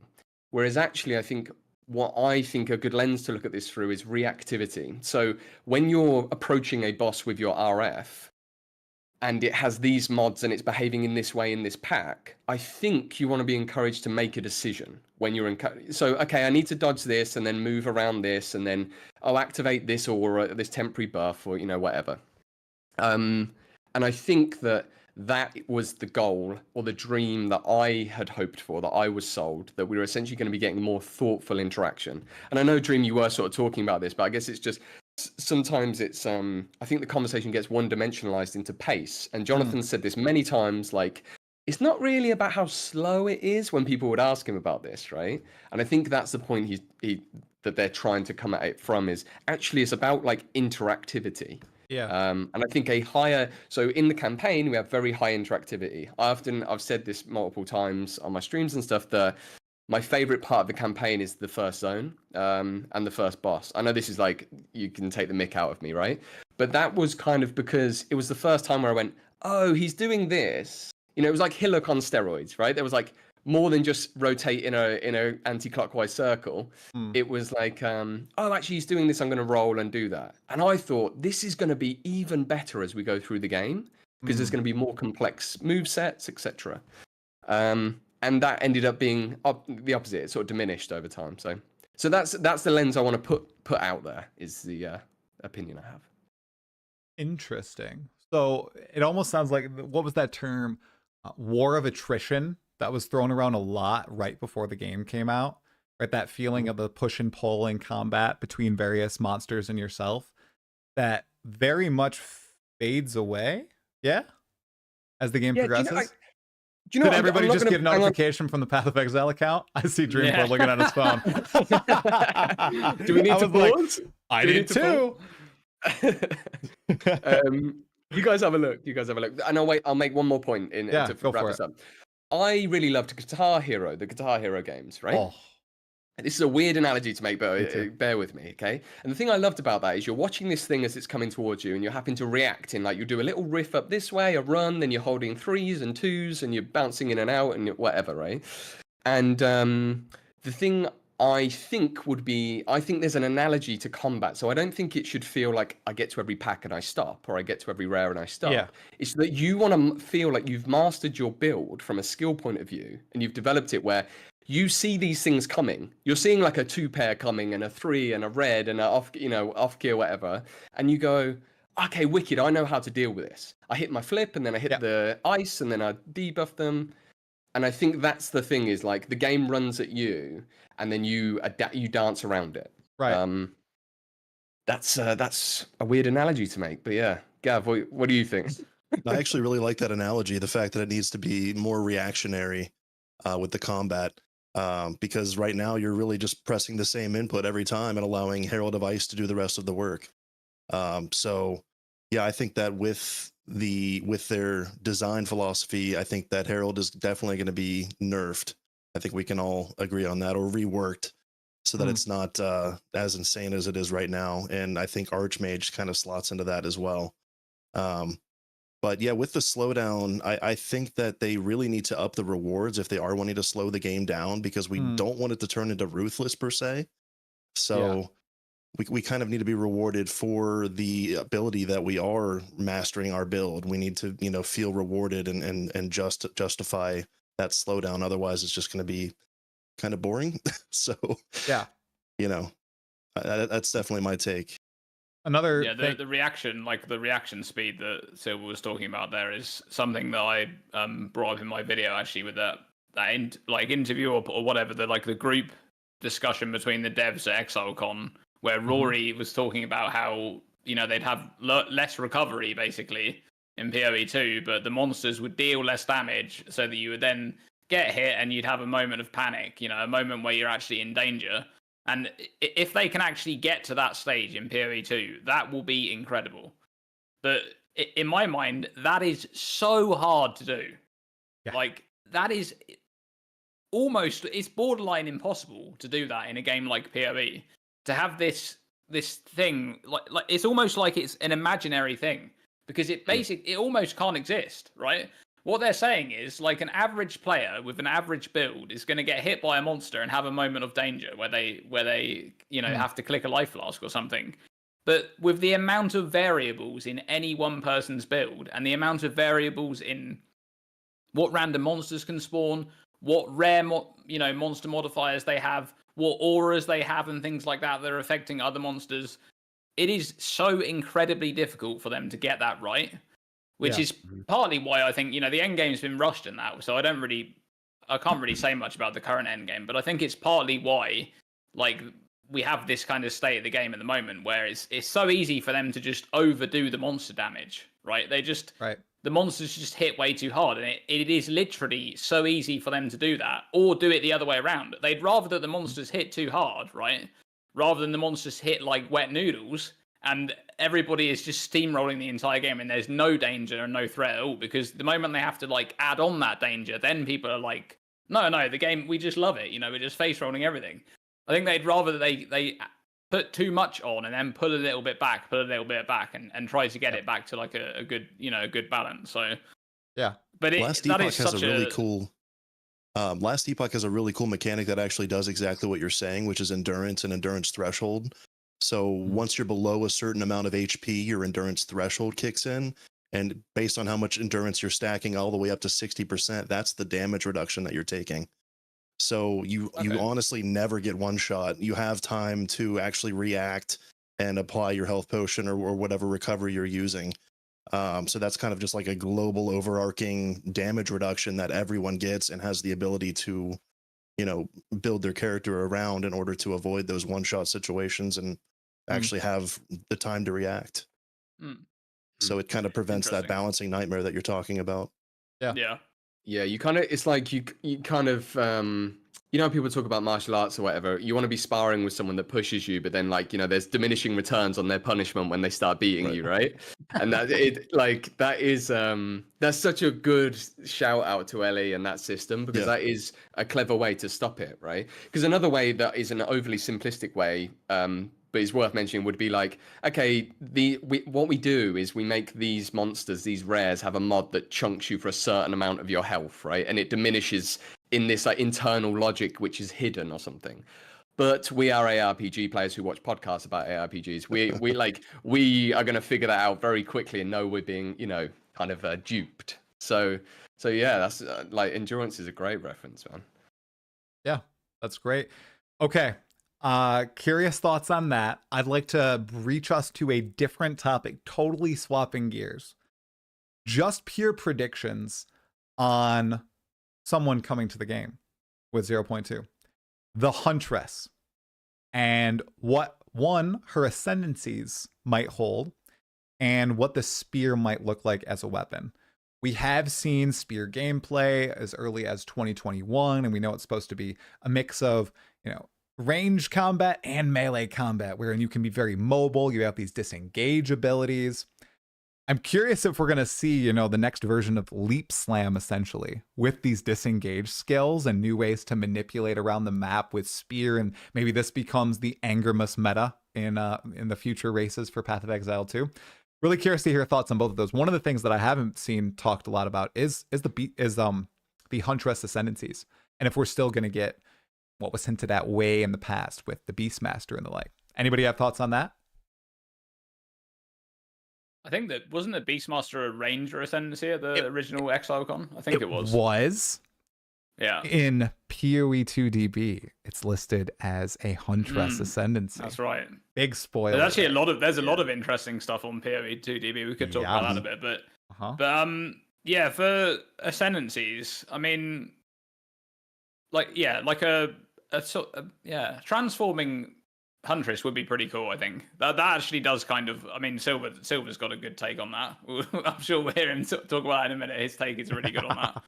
But I think one really interesting ascendancy idea for the Huntress that I really like, which I'm not sure if they'll do something like this, but some kind of like desert themed that's very sort of like sand oriented, like just like that skill that we saw where like the spear gets thrown. There's like a sand cloud that like blinds monsters and gives like a protective barrier or something themed around like the sands and stuff like that would be pretty cool, I think. Like that. With some innate skills that are special to this ascendancy. Do you think we'll see more of those, you guys? I think so. I think that's going to be a reoccurring theme in PoE2 because they have a lot of ascendancies to flesh out, and I think making those unique skills that are specialized to one ascendancy is like an important feature to actually making ascendancies feel special and different from each other, right? Yeah. So that's an important part. I think we'll see a lot more of that. Really amps up that class fantasy for sure. Yeah. Yeah, because what they've taken away in the weapon specialization from all of the ascendancies, we now have no weapon-specific nodes, from my understanding, in any of the current ascendancies. They've given us back in kind of skills, and it's cool because PoE is a classless kind of game to a degree until you pick your ascendancy. Like, they're trying to encourage as much kind of flexibility, I guess. And yeah, I think the only thing though that I wish I'd designed like a couple of, for those of you guys that don't know me, I'd in the lead up to PoE2, I've been designing a lot of ascendancy classes and just playing around with what we might get as an idea. And I did 2 Huntress ascendancies. And one of them was was a Valkyrie, and it was kind of very inspired, like Javazon inspired from D2. It was like the hope of a Javazon kind of thing. And the only thing that I'm really sad that they don't seem to have weapon-specific nodes is that the only node I want on the Huntress is that your spear attacks, or you can, use projectile skills with a spear. And so maybe it adds 10% damage and reduces like projectile speed or attack speed by 10% or something to make it feel slightly different, right? But fireballs coming out of your spear. Yeah, something like that, right? And it kind of imbues your spears with, whatever. I like it. That would be a really clever way to offer like a ton of, essentially just use existing skills but reskin them or whatever. But I don't think we're going to get it because we don't have weapon-specific skills currently in the meta. So I don't know, that's my only hope. But yeah, we did a Beastmaster as well, and that was like, wouldn't it be cool if you got kind of aspect of the cat, like taking basically all of the Farrell's items essentially from PoE1 and offering like cat companions and stuff. Obviously we got the teaser for the Beastmaster a long time ago that had some of that stuff in. Flesh that out a bit. And I think offering shapeshifting on the opposite side of the tree to the druid, like the direct opposite side of the tree, would be a really clever way to kind of bring that character and that flavor into that side of the tree. But that is cope at this point. So you put shape-shifting nodes over on the monk side? Yeah, I think so. Just like through the Huntress, right? So like in the bottom right side of the tree, in that deck space, we get like this very kind of maybe bleed crit focused, very fragile, etc. Something like that. If there was a Beastmaster. And Javazon of some sort would be a wicked. Did you see the Javazon like ability that's on PoE2 DBD? No. Come on, spoil something. Are we spoiling? Go for it. I don't remember. Let's spoil. Brad, we you can have that spoil. image? Here. I don't have the image. I have the browser extension. Go for it. Talk. I'll bring it up. It's called Storm Spear. And it says throw a single copy of your spear. When it hits an enemy, it bursts, firing bolts of lightning at multiple other enemies within a large area around it. Sounds amazing. I could see it coming. I could see it all coming. You just reminded me. We saw some Huntress spear stuff, didn't we? With like the thrown ice spear and stuff like that, right? That looked epic. I've just completely apparently like forgotten all about the throwing abilities are kind of elemental themed or something. Jonathan said. Does seem very elemental themed. Yeah. Cool. That actually boils into my ascendancy belief, is that they're going to kind of take inspiration from Raider from Path of Exile 1 and kind of have like an elemental themed huntress of some kind. Like a warden style Yeah, thing. yeah. We've got all these. I'm just pulling a few of them up on here. The one you were talking There's about so was many, Storm yeah. Spear. Yeah, I mean, absolutely crazy. Very exciting stuff. This it's like it's an elaboration on how the Rangers fixated on lightning and ice. But I'm on it, and this has like wind tied into it too, with like the whirling slash, all this like melee based stuff with rapid assault. There is a fire spear skill as well, right? Like the fanning flames one, where you throw it twice and it kind of pushes. Blazing Lance, this one right here. Yeah, that looks awesome. Yeah. It's like whose ability? Draven, his ability, right? It's reskinned almost. Yeah, actually. Yeah. Maybe we end up seeing something like a warden ascendancy. You know, like the warden is very like elemental themed, and you know that's just kind of the whole theme of the ascendancy is that it's not really specific to one element. You can make it obviously go into one element if you want, but it kind of covers all of them at once. So maybe we'll see something like that. That could have even been. I mean, we do know that like a lot of the stuff from PoE1, right? All of the affliction stuff, and that was just taken from PoE2. Maybe the ideas were also sort of taken over from PoE2 initially, so it could be that that's going to end up being an ascendancy in the end. I'm really two things on that. Yeah, go for it. One would be the elemental stuff would have to be reworked probably because a lot of Stormweaver kind of like some Stormweaver stuff has overridden some of that, like shock stacking and freeze and stuff like that. Yeah. And then the tinctures. They would half of that ascendancy or a third of that ascendancy is tinctures, right? Like tinctures, yeah. So maybe that the tinctures have a place in PoE2 though. What do you think? Yeah, that's what I was about to say. Yeah, replacing charms, but I don't think they would end up doing the same sort of thing as they do in PoE1 because they're just a bit too busted, right? Yeah, they'd have to be like more situationally used as like an offensive thing, but yeah, perhaps that could work. The spear is one-handed too, so there's bound to be some shield nodes potentially, or something enhancing block, something along those lines. Yeah, shield maiden vibes. Very Heck cool. Yeah. Heck yeah. I'm thinking on the projectiles thing too. I mean, the Deadeye already has so much to do with projectiles. We've got the Pathfinder with all those benefits with attacking while moving, while like, shooting a bow. I wonder if that'll apply to spears and like what? I mean, it's going to be tough to double up on another projectile themed ascendancy here when those bases are kind of covered. I think they're going to have to go, I don't know, a little nicher. I don't know. Well, I think that's that was already like part of the problem I saw with the first set of ascendancies was like, if you remember before launch, everyone was just like Witch Hunter is not going to be any good at like grenades because Deadeye exists, right? And that actually kind of ended up being true in the end, right? We had like Titan builds and Deadeye builds that were just better at grenades mostly than Witch Hunter. So yeah, I think that sort of stuff is partly why they have ascendancies like Chronomancer, which is just really, really, full on like niche kind of stuff with a bunch of ascendancy only skills, and maybe you can do some really cool things on that ascendancy that you cannot do on any other ascendancy because it really does have a bunch of niche stuff, but you also are not going to excel on those like very sort of basic overview builds where you just click on this ascendancy, get an extra projectile, right? Which is as simple as it can be sometimes to just have a huge advantage. Do you think there's any hints in the game currently with what the spear might do as well? Like, or the spear and the ascendancies? Is the only boss that uses a spear is Viper Napawatsi? Does she use a spear? Right? I think all those abilities. Yeah, but does she use it, right? Like most of the ability, she has a spear in her hand. And she's really poison based. Do you think that's going to be? It? Wait, I thought doesn't she have a staff? I thought she was like flowing around like a lightsaber at one point, like blocking things and stuff. Is it a quarterstaff? I thought she just like volleys at you, right? No. I thought it was a spear that she uses like maybe it is a spear. I'm usually trying not to die in that fight. Yeah, looking at everyone else, but I have no idea. Right. I'm just curious if we'll get like in that teaser we see the lightning skill, we see more so almost looks like a physical skill, and then we see like a blood based skill almost with the red.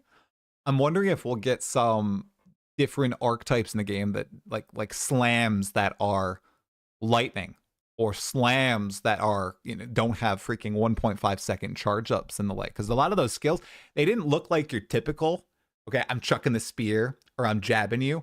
They looked like massive AoE abilities that you're using on a pack to blow them all up. Do you guys agree with that? Like, they didn't look like the spammable things that you do on like your monks. They all had mercs. pretty big AoE as well. Yeah. Like if that was base AoE with no other like support gems or stuff, that's pretty big AoE, to be honest. That's more than I would expect for that type of weapon as well. Like I wouldn't really expect it to. You think of a spear, like especially a one-handed spear, you don't really think of like AoE clearing. That's not the first thing that comes to mind, is it? Single target mowing down people, what I think of. Yeah. Yeah, this is where they're obviously taking more of a tool set approach, though, right? Like the combat philosophy here is like, hey, here's like 5 different skills that you can use in different situations. And so I guess like every weapon type to some degree has to have like some kind of, like I imagine there will be some dagger skill which like draws the poison out of the, essentially Beanos or something, right? Like there will need to be some kind of like clear focused dagger skill. Because you're not who's going to play Go Stab within like 0.1 meters of everything. It's like it just won't get played. So yeah, it's going to be interesting. Like you say, the showcase was with huge AOE's and stuff. But one thing that I think is like, I don't know if this is like super relevant. Maybe it comes up later, but like there is every time that we get something new in the game, whether that's a new set of items, new skills, a new ascendancy, new base class, it changes everything else. It's kind of like, you see like ice cracking and then like and then it cracks more and then it's more fractal. It's like, that's the way that this game is obviously set up, right? And that's why right now it feels like there's 3 builds, like, and that's a bit of a balance thing, but it's also just like, we're really good as a community at figuring, like getting down to the nitty gritty of what works.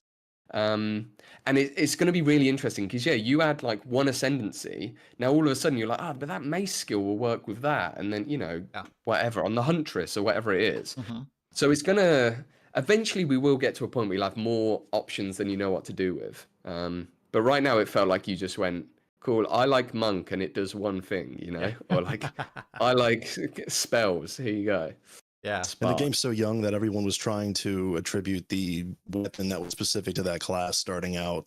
It only towards the end of this early access first patch, everybody was starting to like actually experiment with other things like crossbow and whatever else.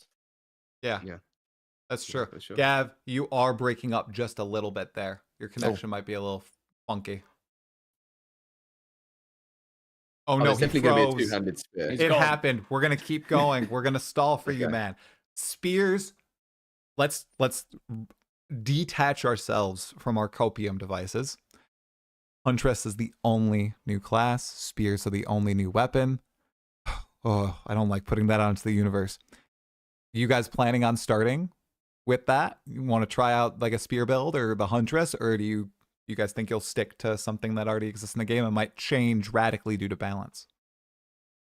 I'm starting Druid, so I'm gonna start Druid. I told you to detach yourself from the device. Come on, Sylver. Yeah. What are you doing? Yeah. No, wait, I just need to. Oh no. Oh no. Yeah, I can't wait. It's gonna be cool. We've seen this go.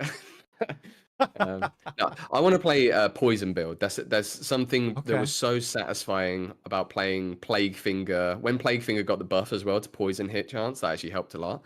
But just a poison spreading Herald of Plague build thing. That's just because I like the feeling of it, not because it'll be rubbish probably. But, okay. I'm just waiting for the patch notes. Like I'd like to see. I mean, the new class is cool, but to me, I don't really think, like, obviously there's spears, there's going to be new skills, but I think there's also going to be new skills for everything that we already have, and there's going to be new ascendancies. So the way I'm seeing it is like, no matter what you play, there's going to be new options. Right. So it's not just so I'm really just waiting to see what those balance patch notes say, and let's see what new ascendancies there are, and even maybe if they even make some cool changes to the old ascendancies. Who knows? Like the ones that we've already got right now, some of them definitely need some big buffs. Warbringer, etc. So Warbringer, Acolyte of Chayula, not cursed to stay in Sekima forever. the dream. That darkness branch on the Acolyte show, like such a cool concept, and it's just so bad. My God. Did any of you play Acolyte? That is actually one of the coolest concepts I've ever seen, like for a game design thing. Like it is such a cool idea, and yet it is actually terrible. Like it is so bad, man. Just did you play it, Gavryn? Did you play? No, I never played Acolyte. Yeah, I played. So I leveled up. I did like the Chrono Monk thing. So I was like, cool. This like slow enemy thing's going to be really powerful. We'll do that. It turned up to be like the perfect Aura bot class kind of thing. But so then I moved over to everyone was playing Invoker. It was really powerful. And I was like, right, I'm going to do this Poison Acolyte thing. And I sort of like build planned it. And I was like, whoa, yeah, you get purple flames from and you double the effect, and then use Mantra of Destruction, and then I very quickly found out that Mantra of Destruction purple flames don't stack, like they didn't interact with the ascendancy thing correctly. And so the whole damage buff thing that I was basing it on didn't exist. And then you have no defenses. I thought, okay, I'll use the wind skills and scale those because they're physical hit. And then I'll double dip on ES and mana leech. And then I'll be like taking a % of mana as damage, and I'll have this like double defense layer. Whoa, 2 defense layers in PoE2, it'll be crazy. And then I just got crushed in like T2 maps and couldn't do any damage. I was like this, and I was just running around playing like I don't know, like Pac-Man basically with flames. You know, it was just it was tragic. So dang, dude. That's Here we go. Story time over. Oh, it's okay. Well, hopefully they make some changes to those existing ascendancies. And we also know there are at least 2 new ascendancies coming to the game with the patch. Now, we think they are for the warrior and for the mercenary. And there may be more coming. So for those first 2 that were teased, what are your thoughts on those? Do you guys think that's the consensus? Like it's warrior ascendancy and it's a mercenary ascendancy? What do you think they might be doing? Gavryn, let's start with you. What do you think about the supposed warrior ascendancy? I saw that it was called or leaked somewhere, or it's in dialogue or something, and it's called Smith of Gatava or something along those lines. And based on the image, he's like actually smelting this sword that's like infused with this chaos energy or something. Looked pretty dope. Whoa, where's that? Yeah. That was leaked? That's cool. Didn't know that. Yeah. You didn't hear about the Smith of Gatava? I thought no. Somebody in my chat I was talking about how I think it's a black guard of some sort, and some smart person or so I thought in the chat was like, oh, maybe it's like something to do with Gatava. I bet they just read that. I think that's all but confirmed. It may be called something different, but I think that's like their theming that they have in mind, because it was like in some dialogue in Act 2 or something. You were called like the Smith of Gatava as the warrior or something weird. Okay. That's so metal, man. That is so metal. It sounds awesome. Yeah. That does sound metal. Cool. I think that class might have. I mean, I know people have been talking about like minions and stuff, like animated weapon and stuff like that. I don't think it's going to be that. I think it'd be really cool if it's some kind of like weapons master class. Like you can just pick up any weapon and just go ham with it, right? Like that. I think that's what the image was kind of showcasing, with all these weapons just dotted in the ground, like around the forge, right? This guy is just the master of weapons. Like he just take on any weapon and be good with it. So that would be really cool. But that'd be cool. Or cool like enchantments or buffs that he can apply to his weapons to do like cool effects. Yeah. Yeah. Like that kind of like on steroids of some sort. You know? What's that? War cries on steroids of some temporary buffs. Is that what you're thinking?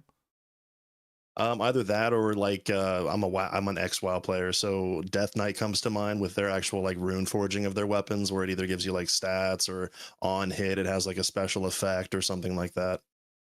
Yeah, that'd be so cool. Kind of like one of those, like the concoction nodes on the Pathfinder or whatever, where you've got 5 runes that you can pick from, and they alter your main hand in some way, or something like that. Would be super cool, super cool. I like that. I like that idea. Yeah, and then the Merc, obviously. Again, spoilers, guys. Potential spoilers. The veteran, you mean? So if you don't want to hear it, turn us down for a second. But the companion thing, right? What did you say? Try. Said the veteran. The veteran, yeah. It's a throwback. What called. That was another cool concept that I came up with, But yeah, we did an ascendancy battle a while back, didn't we? I can't remember who won. But yeah, the And we had a dog. We had a cute dog companion. That was that was the winner. Anyway, the idea being, that I think this is like the Animate Guardian rework. Essentially, they for multiple times in interviews, I think probably Gazzy was like, "Hey, Animate Guardian, like when's that coming?" And they were like, "We're doing something cool with that. We're doing something cool with that." And I'm pretty sure from the leaked stuff or the PoE stuff, it looks like there's that skill in there. It's like a companion skill or something, and it's like, hey, you can equip them with items and you can do what you want. So that's like Animate Guardian as like a companion, which is like a merc, right? Wicked. D2 merc is back. That would be awesome. It looks awesome. Do you think it would be attached to the Ascendancy, or do you think it would be its own skill gem? I may have missed that. I think it's 100% going to be attached to the Ascendancy. Yeah. Oh, that's spicy. I've been thinking about that a little bit. So, do you think it makes sense if that like companion scales with minion stats? Do you think it makes sense if it got like minion attack speed and minion damage? I think how it's going to work is it's going to scale based on your own stats or like a portion of them. So like you play a crossbow build and you give your guy a crossbow and he's popping off with a crossbow, right? That's how I think that's the fantasy they want to go with. Like you build like your own 2-man party and just like go around and own the game basically. Like a couple of mace guys or like a couple of crossbow guys, like a couple of grenaders or whatever. Like that's what I think they want to go. I think it just doesn't really make much sense if it's. Can you imagine like a mercenary walking around with this like one merc like minion, and then you've got like a bunch of undead minions. Yeah, no, it's such a weird theme, right? Like it just would be so strange, like a bunch of zombies just following you around. It won't be that for sure, right? I think it takes its own gear into consideration, not yours, based on the skill gem. And it even says that it uses socketed attacks. So do you think that you're going to be able to have like its own 6-link potentially, or? Yeah. 100%. Yeah, I think that would be that's awesome. the way it will work is it will just like you'll put an attack in there, right? And it will like use that attack, and then you'll be able to put the supports in there as well. That'll be like in that one gem. And obviously, like you said, it will have all the gear. Like there'll be some really interesting, unique items and stuff that you'd be able to use on that.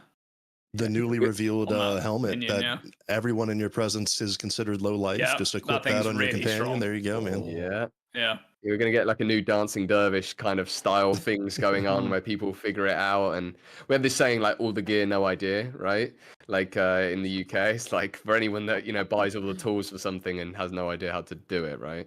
That's a good saying. And and I think that we might be, unfortunately, it might be one of those situations where you gear your merc up to the 9s, right? And you're like, okay, it's like a Reaper build or something. There's like one powerful minion build, and then they just get stuck in a doorway again. We are going to see this happen. It's like someone's gonna post a Reddit post about it, but it'll be great. It'll be fun. It's a build your own rogue exile in Path of Exile 2. Oh my god.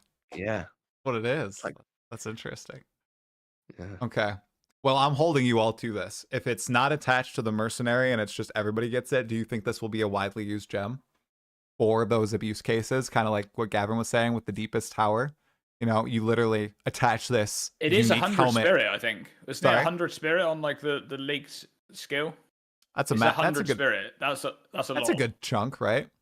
Yeah. Yeah, it's 100 spirit. Invoker builds. Everyone's playing Invoker again. Right? Yeah. Yeah. I wonder if there will be a bunch of abuse cases. It'll be really interesting to see. I really do think it makes sense as an ascendancy skill. Also, just given the image that we saw, it's just it's dead giveaway, right? I think that's like a 99% for me that is an ascendancy skill. I think it's the only ascendancy piece of art between both games that have like multiple people in the mainframe too. Yeah, I do think it's a dead giveaway. Yeah. So it's usually like one character that you're really focusing on that entire time. There's also the Marauder Ascendancy piece of art that had a whole bunch of spirits in the mainframe. Could always come back in the future when the Marauder hops in. So, new ascendancies. Do you guys think we're gonna get any other new ones besides the ones for the Huntress and those two we just talked about, or do you think that's gonna be the set we get? I think we're going to get a third ascendancy for all of them. Ooh, I agree. That's big. Spicy. What do you spicy Sylver? You said you're starting a druid no matter what. Come on. I think they were probably close to having a third, like 3 ascendancies for all of the classes anyway. Yeah. And it might have been just that some of them, like for example, this one here with the mercenary is easily one that would have taken the most dev time, right? Like that, getting that thing right is going to be pretty difficult. Because can you imagine, like, you know, having 10 minions, they get stuck in the doorway and stuff. A few of them are attacking. Okay, that's annoying. That's pretty bad, right? But if you have one minion that all of your investment is in, and that thing is doing nothing, that is literally a write-off. It's a car crash, man. Like that is, it's done. The build's done. Yeah, so it's got it. Right. That has not. You cannot be having that. I really hope that doesn't happen, actually, because a bunch of people are going to be so sad on League launch if things are happening with that minion. Yeah, no, I'm sure they've tested it, surely, right? Like surely, surely. Surely. I mean, surely they tested those tower layouts, right, with minions, like walking through them. Hey, guy. Do you know the one thing that if it is an ascendancy skill, then they need to have some banter between the merc and the companion. That is like one of the best things in games, right? Is when you actually feel like you've got a sort of real relationship between these characters, and they're like, you know, so they get too far on the leash range, and they're like, "Oi, come over here," you know, whatever, and it's God. Like, yeah. That'd be great. There's definitely going to be some, because the mercenary already has some of the best voice lines in the game. Like no doubt about it. So I've heard. So like this is going to be so good, actually. Yep. Yeah. Oh, Sylver, I swear, if you're setting everyone up for disappointment here, there's not the banter. What's the banter you thing? You have phenomenal ideas, dude. There better be banter, and if there's not, they got to hop on that right now. Get some banter in there, you know? Just some back and forth. Get the guys in the audio booths. Yeah. They're going to be like constantly trading on voice lines. Like when one gets a kill, the other one gets a kill. They're like, that one's mine or something. yeah, exactly. Another one for me. They're just going to sound identical. They're just going to both have the same exact voiceover. There you go. Exact same VA. They don't even hide it, dude. Then we're gonna get like fan lore, right? Like, who is this guy? Oh, it's his younger brother, and you know, like, or girl. I guess I didn't see the artwork too closely, but yeah. Oh, fun. Okay. Speaking of that, Sylver, great mini segue. In the teaser, there is a huntress, and there's definitely a dude hunter. Some wild people have been speculating we're going to get gender MTX options in this patch. Nah, let's just spend yay or nay on that. Do you guys actually think they're gonna, you know, all the voice acting, all the, you know, no, like, can you get out of here as well. Just get out of it. Like, can you imagine the animation and rigging and everything involved in that is just insane for every skill. Yeah. Hey guys, we couldn't get the breach tap implemented for this league. I'm so sorry, but here's 6 different gender swaps that MTX you can pay $62 for. Like, absolutely not. Sorry, the supporter pack. Not gonna happen. Buy it now. You pay for it. You'll never get it again. Yeah, like seriously, there's so many high priority things.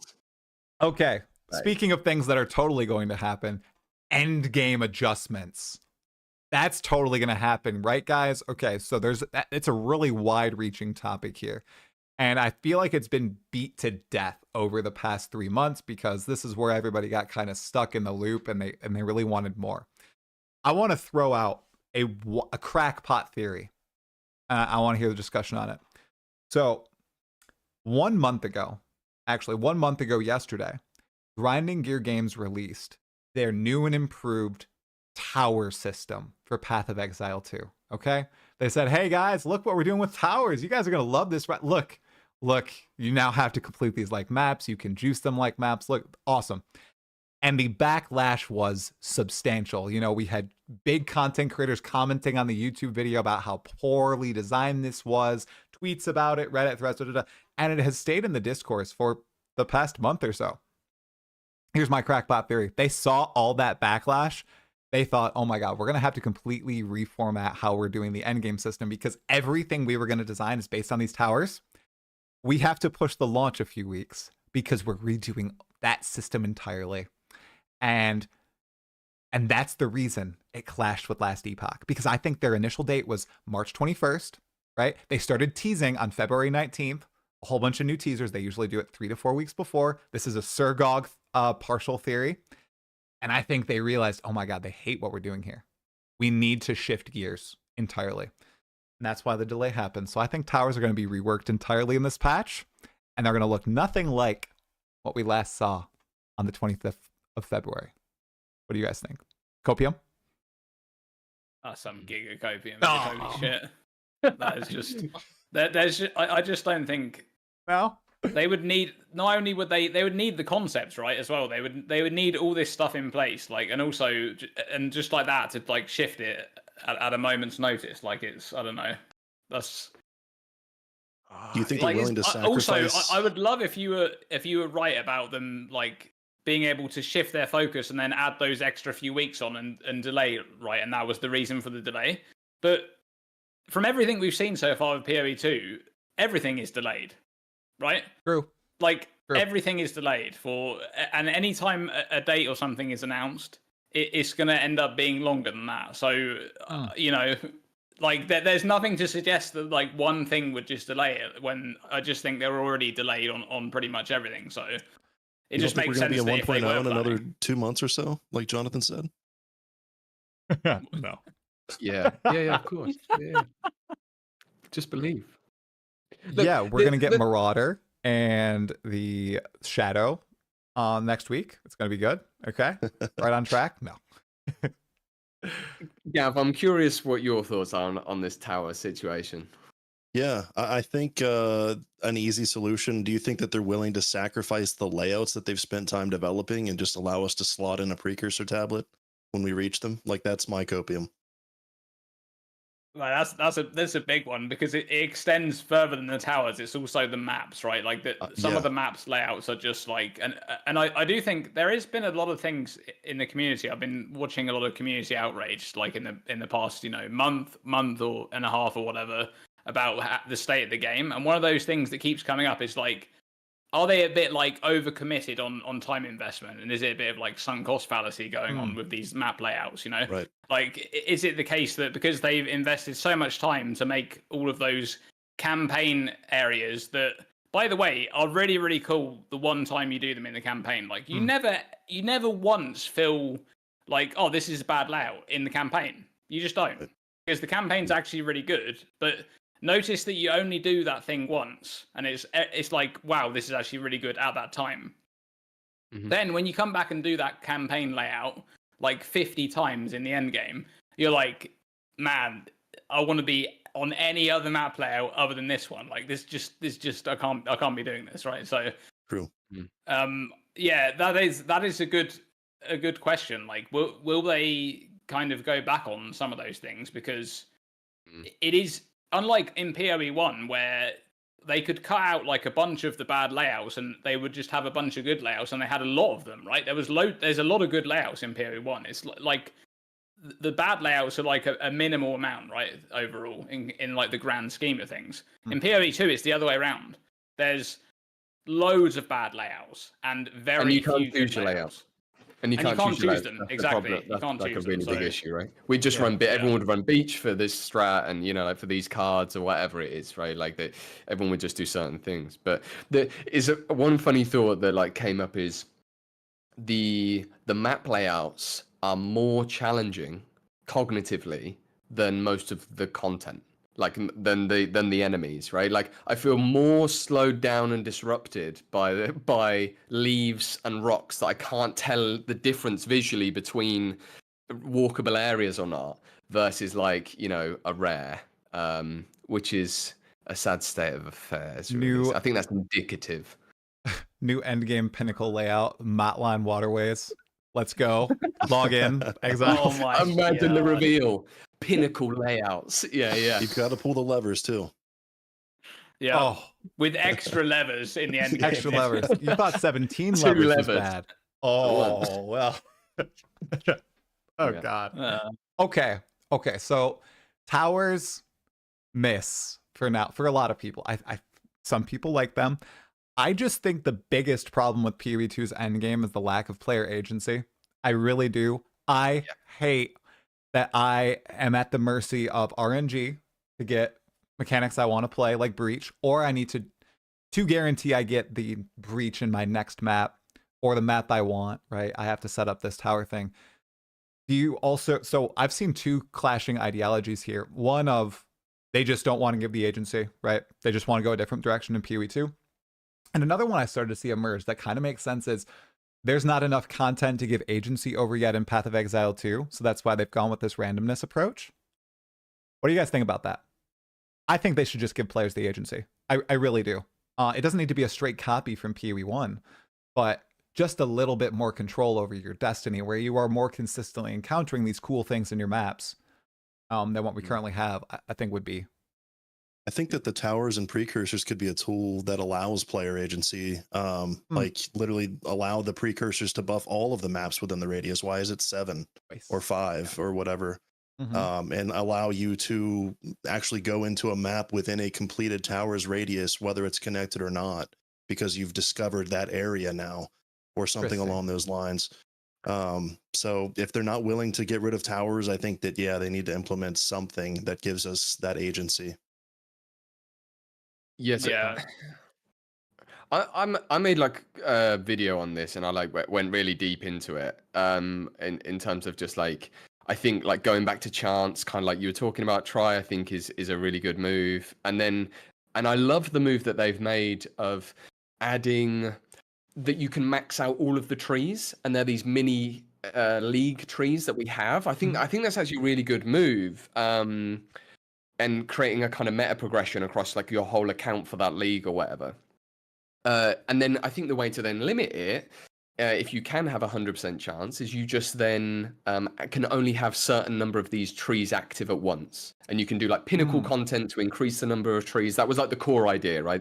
Imagine you could have 2 or maybe 3 if you've done like tier 4, arbiter or something like that, right? But I think that the core question about towers, the biggest problem is that I see with it, regardless of like chance, if you get off of that topic, is there is, oh god, how can I express this? So I think that juicing, like the idea of juicing, is a very shallow form of artificial content inflation, of fun inflation, or it's an artificial bloat of fun, I think, because if you offered a chance to 10% juice something, that would feel obviously not quite as rewarding as like 300% juicing something or whatever, right? But to the average player, most players aren't like, they're not spending, and I've got a couple of people in my Discord. One guy who I play with quite a bit, real like trade heavy, makes like mirrors every league kind of player, and him and another guy, they're spending like 45 minutes setting up their towers. They've got a little network of like, okay, guys, I've got this ridiculous area. Let's all jump on trade for 20 minutes and like buy up all of this stuff. And have you got your trade sorted? Your active alert sorted for when this comes up. And that is one way to play the game, and that's cool. There will always be that top end way to play the game. Let's be real. 80% of us are just like, I like purple ring that goes round and I hit more monsters. Like this is coming from me who, is obviously quite keen on the game. Maybe this is the wrong audience, I don't know, but certainly for me, and I think I represent a certain number of players, is we just want to play the game, man. Last Epoch, it was really interesting in their dev in the interview, I think it was the Ziz interview. I think it was where, I think it might have been Holly was like, we don't want someone to ask a question about the setup of the new systems that they've got coming to their end game. And it was like, yeah, we don't want to make players like spend 30 minutes setting something up. And I thought, as a PoE player, I hate that I feel so seen by that. I hate that cut me deep right now. Elkin go, baby.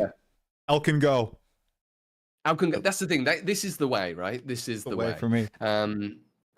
So I think towers fundamentally have a bit of a flaw that they require, or they really highly promote a certain way of juicing, like a way to juice. Whereas sextants, if you think about it, I would say maybe 2% of the player base engaged with sextants in PoE 1, if you really consider the whole player base.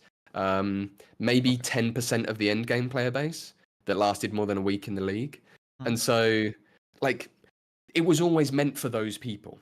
It was your Grimrose, it was your group plays, yeah. So anyway, that's my point. I think towers fundamentally, it doesn't matter what you do with them, there's a fundamental issue with encouraging players to juice.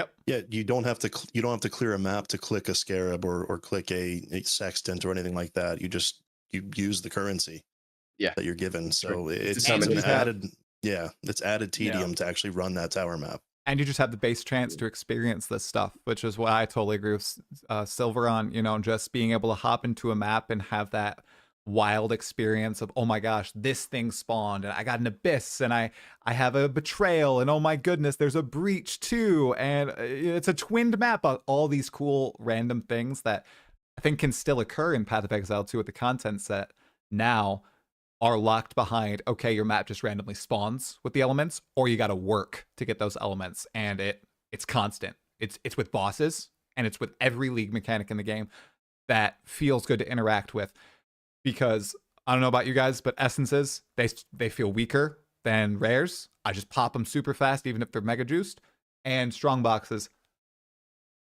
I couldn't do it. I couldn't interact with them. It was just too bad. Okay. It made me sad. Even after the buffs. I just moved on. Okay.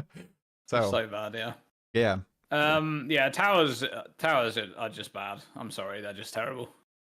They just need to go. Like, scarabs are just an infinitely better system. I mean, they removed sextants from PoE 1, and then they added towers to PoE 2. Like, the guys, they are just making the same mistake. Like, I don't get it. Can I throw a question at you though, Dream? I'm really curious what your thought is here. So I'm trying to one thing that I think I can really see what maybe they're going for here is the more physicalized nature of the Atlas. Again, appreciating it's very early days. I've had limited time to explore this idea, right? But one of the cool things about having like an adventure through a real place in the world kind of thing, right? Like we're actually adventuring through a real Atlas, not just some amorphous nodes with dotted lines between them. Yeah. You know, in a galaxy.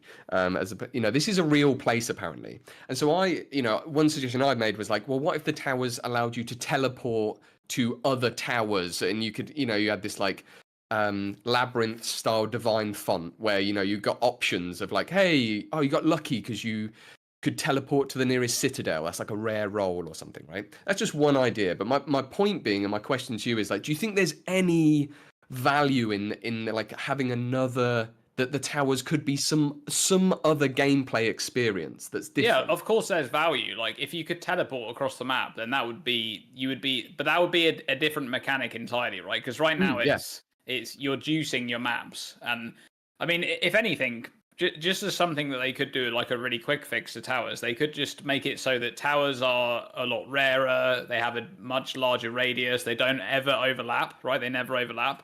So that way you don't have this weird problem of like, oh, I have 3 towers overlapping. Now I need to work out what is the best route to get to all 3 towers. I want to use the worst maps to get to them. Then I want to use the best maps. Like instead, it's just, oh, there's a tower. Nice. I'll run that tower. Now I juice all the maps in the radius. There's no overlapping towers, right? They're rarer. Tablets are affecting every map in the radius instead of just 5 maps, 6 maps, whatever. Like that's one really quick fix they could do. But yes, of course, if you added more utility to the towers, like teleporting, that would definitely be something that would make them more interesting and make them something that's other than just juicing, right? Because that's what it is right now. It's just, and that's why people are complaining about it, because you have those people, like you said, that are spending 45 minutes setting up their juiced maps, right? So they spend 45 minutes setting up their juiced maps. Then they get one shot by the most ridiculous white mob in the map that you've ever seen, and there goes their best map in tower range, right? Like that's actually happening to people. Yeah, but it was all right because what you do is 5-man the party or 6-man the party with Spark Archmages, and then one of you could carry the whole like 11 breach map anyway, so it didn't matter, because you'd be around to collect the loot, so it's fine. I thought you were going to bring up a legit point. Dang it, you tricked me. You got me, man. Sylver, though, I would love if grinding gear game, if they want to go with this Atlas idea where it is this living, breathing place in the world, that they embrace almost like the board game aspect of it, and they give us more pieces to use on the board, even basic items that allow us to like connect different nodes. I'm sure we've all ran into the random generation where there will be like a strait of water that disconnects us from a citadel. Being able to interact with that and like connect one node to the other, or like you said, just teleport from tower to tower, or re-roll the layout of a map or something that we have, every single mechanic on, and we're like, oh, but it's a freaking, I don't know, what's the worst one again? It's been so long. Mire. And It's a mire. Yeah. And we, you know, you can re-roll it with some sort of currency.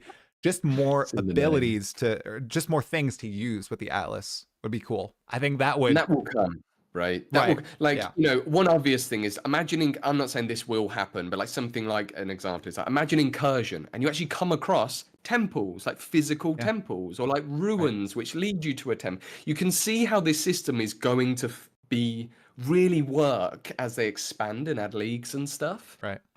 You know, heist, you actually come across actual safe houses or sorry, betrayal, right? Or like, you know, whatever it is. I don't know. You can imagine like maybe where that could go, but yeah.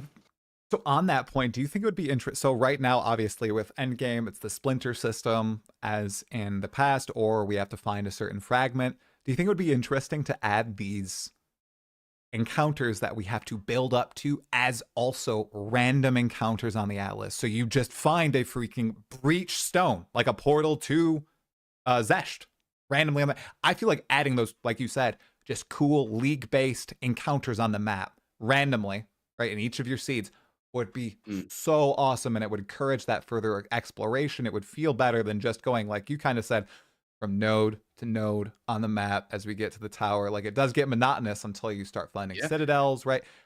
I think that'd be really cool.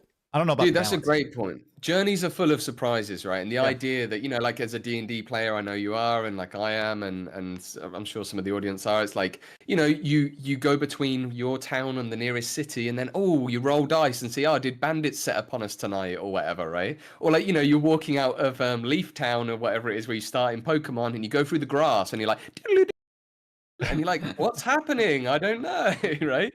And then you get Pidgey'd. So I think like, yeah, like something like that could be really interesting. And you could add Atlas support for that, right? Where like you say, okay, a chance for a node to turn into a breachstone or, you know, whatever. I don't know. You could go, I think they just haven't had the time. I don't think they're not thinking about this stuff. Yeah. Yeah, I think a lot of the end game frustrations and issues is just solved with time and at the addition of league mechanics and things like that. It's towers that are really, we just keep coming back to towers. It's really the most monotonous and kind of intrusive on your overall experience because you can't get in that flow state that you really get in PoE 1. Yeah. That's like one of the other things, right? Like you say, that flow state. Yeah. It's just in PoE 1, it's like you just have the maps that you want to run. You've already rolled them all, right? You're just throwing them in one off the other, whatever. Or even if you're out and going, you still have a preferred map that you're running, right? You're running City Square or you're running something else. Like, it's just, that's like that flow state that you're talking about. In PoE 2, you never really have that. It's always kind of a bit, you can have it sometimes for a brief period. Like you get a few good map layouts in a row. That's like a lucky rarity there in PoE 2, right? But I think what Tri said there is actually really interesting. The idea of having these like random interesting spawns. I think they even mentioned it in the thread, right? Didn't they say like finding interesting things in the end game was one of the things that they wanted to like address? Because really having that like explorative map system, that should be one of the main focuses of that system, because otherwise what's the point of it, right? Like the current Atlas we have in PoE 1 is just superior unless you want to do interesting things with that like exploration idea, right? Like where you're excited to go to push further out because you don't know what you could find. Like that's kind of the whole idea of that. So they should play into that more. I would love that.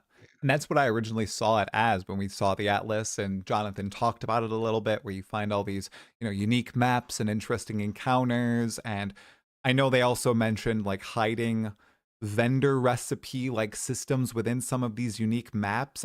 You guys remember that? That was in my interview with Jonathan, and I don't quite recall encountering anything like that in the game. Like being able to assemble items in like a vendor recipe in a map instance in the Atlas. Like I feel like even now some of the content may have been cut from the Atlas system, and it might be coming in point 2. Are you talking kind of like, you know, corruption chambers and, you know, like kind of stuff like that, like crafting mechanisms within content? Yeah. Like these little one-off instances where, you know, you go and you find something cool and you found it on your Atlas, and now you get to participate in this little encounter that allows you to, you know, like a corruption chamber or assemble a certain set of things, right? Very curious. I feel like the system has so much untapped potential. Yeah. That's why I'm so excited for point 2. Ugh. Yeah, we got to keep the faith, guys. You remember, these are the people that made PoE1, you know, like, and I know there's a really valid point actually about that. I think Dream, I've heard maybe you make, and I think I've heard a few people make, is that there was this weird crossover where essentially there was a fracture between the PoE1 and PoE2 team for like 6 years, right? And there was probably enough airspace between them that there was like lessons that have had to be relearned twice potentially, or like, you know, a lack of communication or something, right? So obviously the team has evolved. These are all humans who interact with their people at the office or whatever. So yeah, look, it's just a time thing. These people are talented. They're very talented. Speaking of a time thing, surely the Grinding Gear Games team has had enough time to implement a new act into the game with 0.2, right, guys? No copium there. Okay. Let's go. Predictions. How many acts? 0, 1, 2, or all 3 added? I'm gonna go with 1. I'm gonna go with just Act 4. Act 4? Okay. We've seen that in 2023, right? We saw quite a bit of it in 2023. Yeah. So we were even seeing it in, you know, gameplay as soon as 3 or 4 months before the release of PoE2 as well. Okay. Gav, what do you think? Say all 3. I think if they add 1, they need to add all 3, because otherwise it's just going to be a complete interruption to like the cruel flow. Like, what are you just going to do acts 1 and 2 cruel after you've completed 1 through 4, or how will that work? Yeah. It would be I'm not sure how they would do it. Yeah, I don't know how they would do it. I think the campaign is arguably one of the best pieces of content in the game right now. So it is. Yeah. Yeah. Sylver? Yeah. I'm sticking with my boy Dream over this side of the screen, and I'm a 4-act guy. I'm not one of you 6 actors. I would love there to be 6. The only thing that's making me think is I actually have it like right here. This article that was wrote in PC Gamer, right? Like I went and got a copy of it, and in that they were talking about how, you know, the 6th act is going to be this shorter act, and it's kind of like a finale and stuff. And I just feel like they're going to want to save that for the launch of the game, or maybe just before. Yeah, but you see, I was saying this to try, and that was always my opinion as well, that they were, I thought, right, after they did this first thing with the 3 acts and then the 3 cruel acts, that they were going to save the last 3 acts for full launch. That was always my kind of interpretation of it, because they would do this giant, like, this is it, you know, 1.0, the full campaign is finally playable. But actually, like, it just doesn't make any sense. Like, they need to get feedback on the campaign. Like, they can't release the campaign and it's a buggy mess, right? Yes, Look they how do. much they've smashed the campaign. They did not need feedback. They did some internal testing. Is there any problems with the campaign, right? Except for maybe checkpoints needed to be added in Act 3, right? Like, you know. I would argue, I mean, Acts 1 through 3 maybe didn't need testing. Acts 4 through 6, I guarantee you, they have not received nearly as much testing. We can already see that in the current acts, though, right? Like, Act 1 is better than Act 2, which is better than Act 3, right? There's a quality there that it is good throughout. Like, I'm not saying that it's bad quality or something, but Act 1 is easily the highest quality act in the entire campaign, and then it drops down a little bit, and then it drops down a little bit more. So I think it's just like they're gonna like tweak a few things, you know, here and there, and actually like make updates to those things. Of course, they'll always keep making them better, but yeah, if there is Acts 4 through 6, they need feedback on that. I don't think they want to just release it into full free to play game with no testing. See, not anymore after they've heard you guys say all these things about them.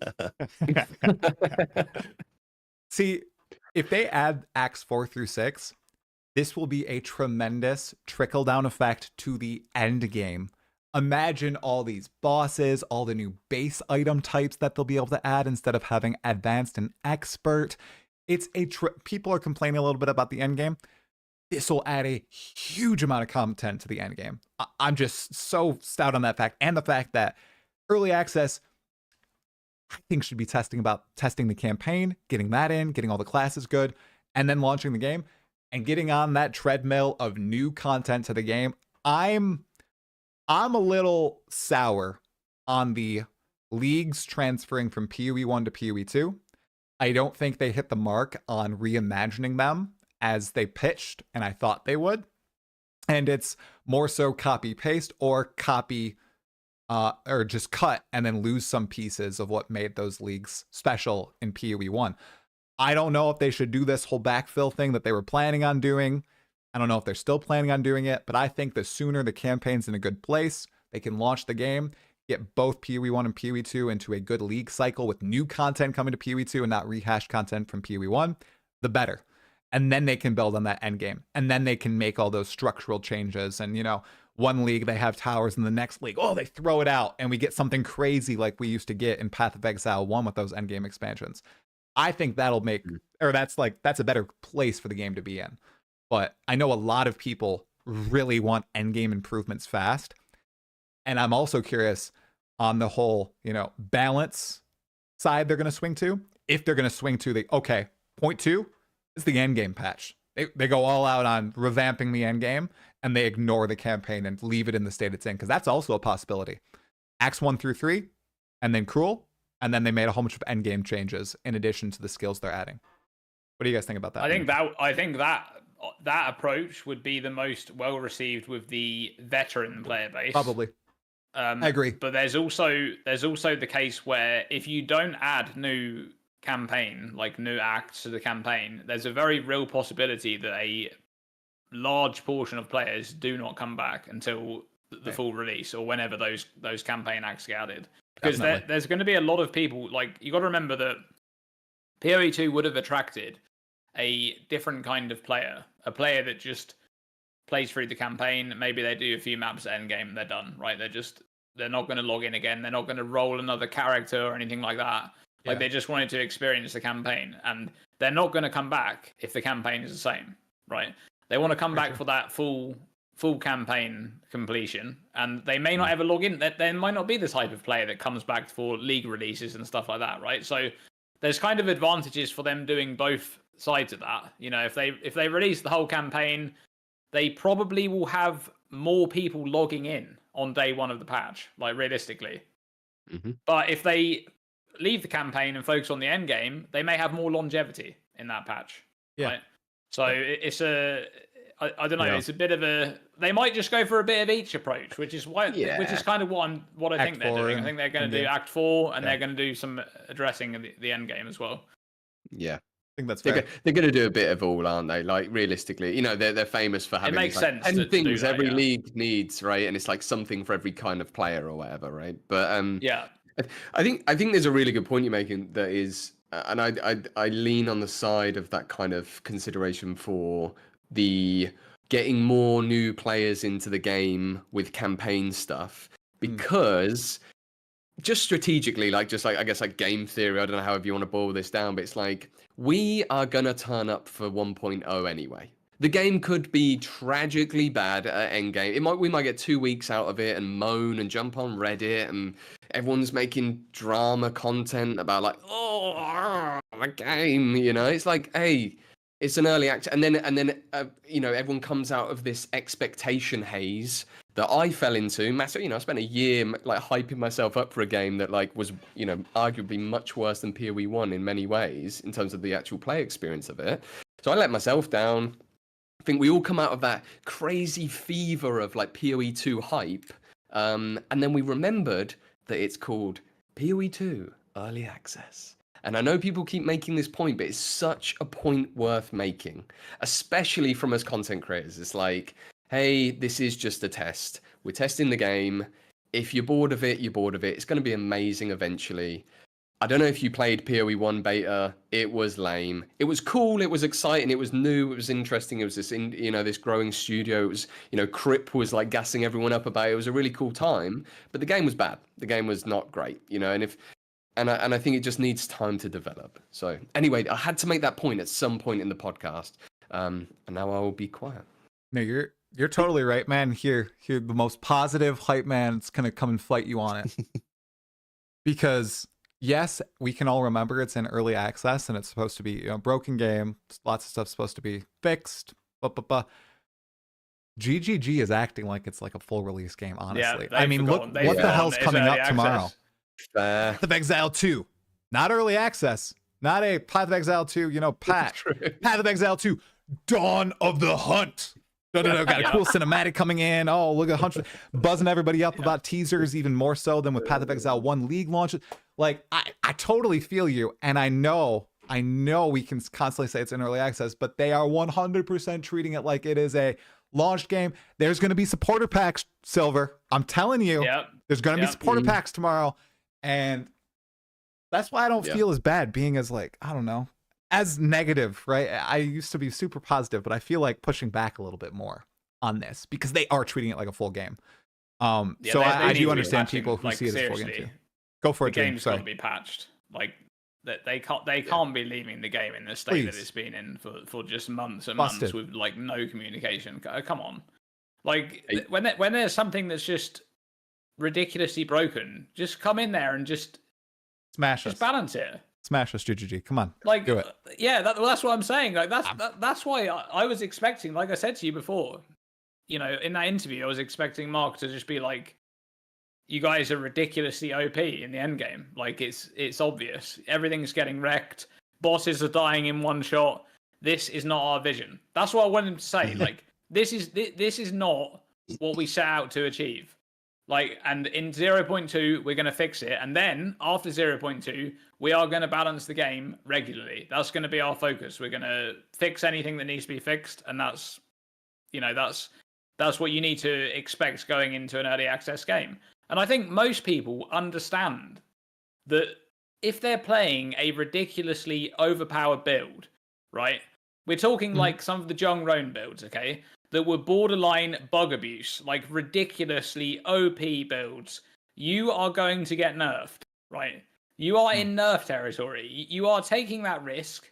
You're playing a ridiculously OP build, and you just that's just going to happen. And anyway, most of those players have got a lot of currency anyway because they're investing massively into their build, right? They're not like some poor like player that's got barely any currency, right? They need actually currency to actually invest into that in the first place.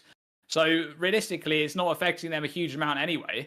And yeah, okay, there is the other side of that. Yes, GGG should be having reductions on gold respecs in that time. They absolutely should.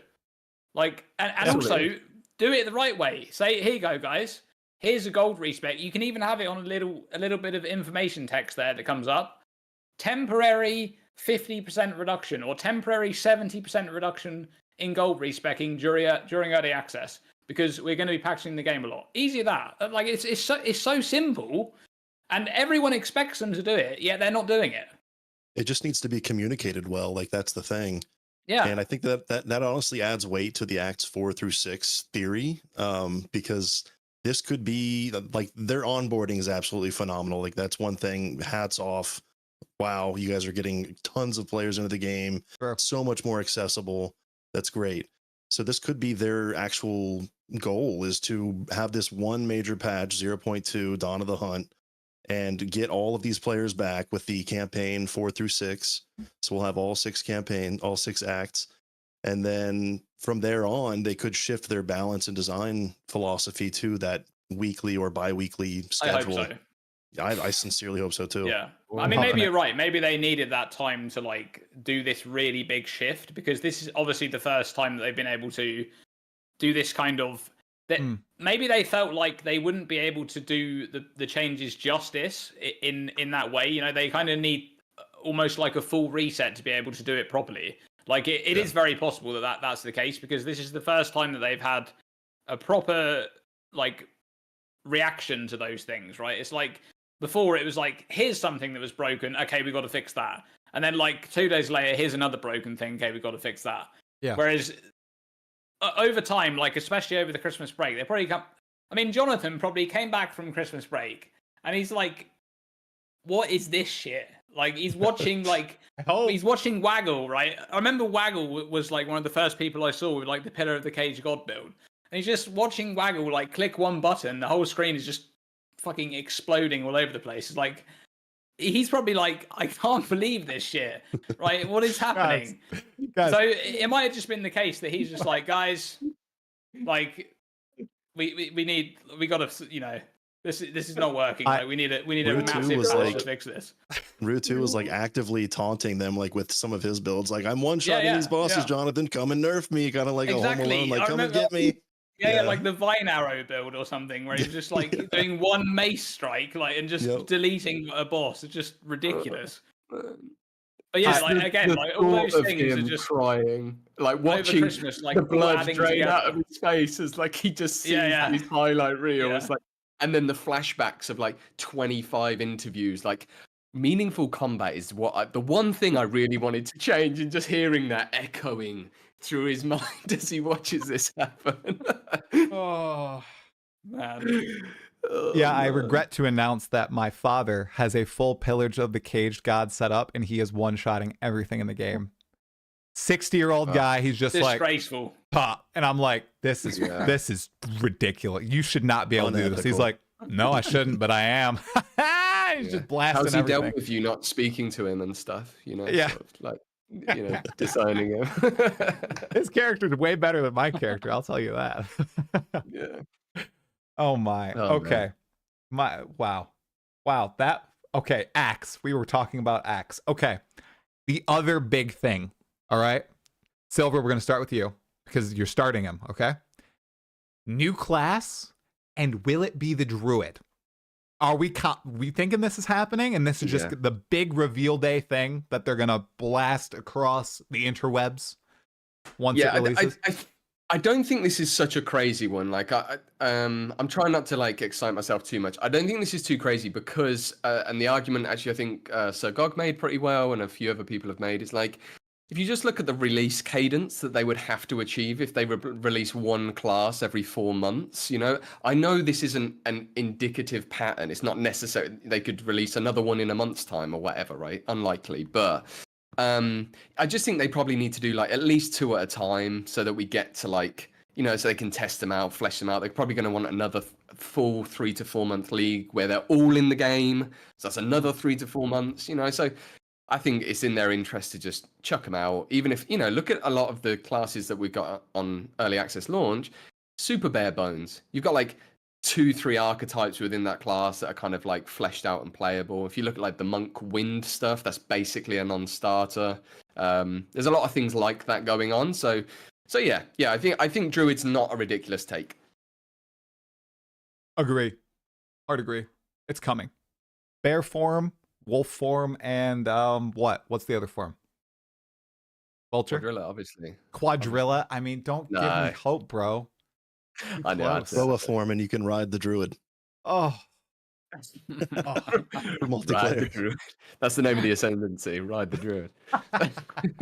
Ride the druid. Oh gosh. If are you guys both on board with this theory as well? Because I think Sylver's totally right, and it's not that far out of the realm of possibility for the druid to I'm a plug in. believer. I'll give druid a 50-50. 50-50. All right. And if we get it, is it going to be shape-shifting ascendancy and pet ascendancy? Or something different? It's definitely. Well...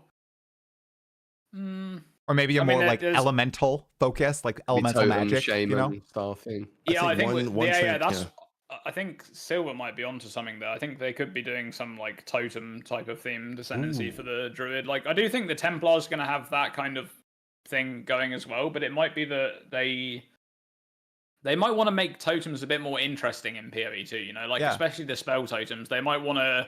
We actually already have the ones. The only spell totem we have in the game right now is like the chaos projectile one that does. I think it like shoots more projectiles the more chaos dots you have on a monster, right? Like the more that they're suffering from it, it hits them more. And they might do like more interesting totems for like elemental themed totems and interesting things like that. Whereas the Templar is definitely going to be like that holy, like, you know, holy flame totem, that kind of stuff, like, you know, ground effects around the totem and things like that. I think that's kind of going to be, rather than just lumping it all into one. So maybe we get like a totem themed druid class. Perhaps there's one that specializes into one form in particular. So it could be like, maybe it's like a tank type themed class and you're just specializing into the bear. But yeah. I was thinking like a shaman sort of thing, like where it would have totems, but also they had like the elemental thunderstorm in the showcase and the volcano that they were casting. So maybe like a nature spellcaster kind of focus. Yeah. It would give like almost like a natural disasters kind of. Yeah. Yeah. The tornadoes, yeah. It would give an that's awesome. outlet too for all the elemental skills that we already see for the sorceress and everything too. You know, another ascendancy. Yeah, true. So exciting. Yeah. Okay. You know, I know Dream said he's 50-50. I'm edging to 90-10 at this point. I was 75-25 this morning, but I'm at 90-10 now with all of Sylver's backup evidence. So thanks, bro. Jeez. Really excited for that. Confirmed. Talkative try starting a poly market on Druid. It's everyone jump on. Yes, let's do it. I wonder if I'm sure something like that exists. Maybe. I'll check it out. Maybe. I've never been on Polymarket. Okay. One more thing before we get to bingo, guys. And I know we've got someone on here that is a huge fan of these. I was a little disappointed about them in Path of Exile too. Unique items. Balance and additions for this patch. Dream, you're already shaking your head, bro. Oh my gosh. Yeah. What do you think they're gonna do with uniques, man? Because I know this was one of your predictions, essentially, that they're gonna do something, right?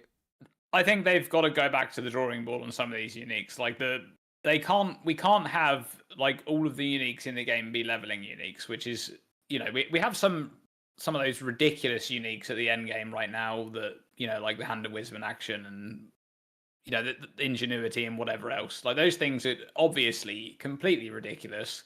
They're very likely to get nerfed. But the large majority of the uniques are they're just like weird leveling items that are just really, really bad. At some point, they just get completely outscaled by a half decent weapon or a half decent body armor or whatever. And it's kind of disappointing because you got things like the Frost Breath mace, right, in PoE 2. Frost Breath is a really cool item in PoE 1. Especially even like recently, it's been used in many builds, like recently, like good builds, like high-end builds, right? Frost Breath. And it's not a particularly rare weapon, right? And in PoE 2, it's just this item that's just it doesn't really do anything, right? Like at some point you're just gonna have more damage and you can't really use that thing anymore because it's just it doesn't do anything. So they done that one balance pass after they come back from Christmas, which was, I mean, I don't even think it was worth it, I'll be honest. Like I think that pretty much all of those changes missed the mark. That was token gesture, wasn't it? Yeah, there's a few of them, a very like maybe 2 or 3 in that entire changelog, which are interesting items for leveling, and the thing is they were already interesting for leveling, right? For example, the painter's gloves or whatever they're called, right? They were already an interesting item. So I just want them to. I really want some more interesting endgame uniques that you can build around. That's what I want. I want things like, you know, Fourth Vow, that kind of stuff, right? Interesting stuff. It doesn't need to be as powerful as the Fourth Vow, but I want interesting things that I can build my character around. That is not just this one item that everybody is using because it's obviously absurdly broken. It doesn't even need to be like really, really strong. It just needs to be something that can define a build and build around, right? Yep. So yeah, that's what I want to see. Yeah, I mean, I don't know if you agree, Gav, but if only there was like a system that kind of like, you know, allowed uniques to be like improved in some other way, and like, you know, the lower level uniques had a higher chance of getting like more power that could be added to them, and then like you could kind of drop those or something. But yeah, obviously like that's just a wild idea that doesn't exist. I think that like leveling uniques should be niche, and right now they've got it kind of flipped where there's more leveling uniques than there are actually build enabling uniques, which I think that should be the bulk of them is completely build enabling and unique, literally unique. Like that's literally the name of them, and they don't feel unique. They just feel like another item that you equip for a little bit of extra power. They're not build enabling. They're not interesting in any way. There's a few that are, but the majority aren't. And I think that leveling unique should be the more niche area of design. And then as far as nerfs go, ingenuity's getting hit. Yeah, it's getting hit big time. Yeah.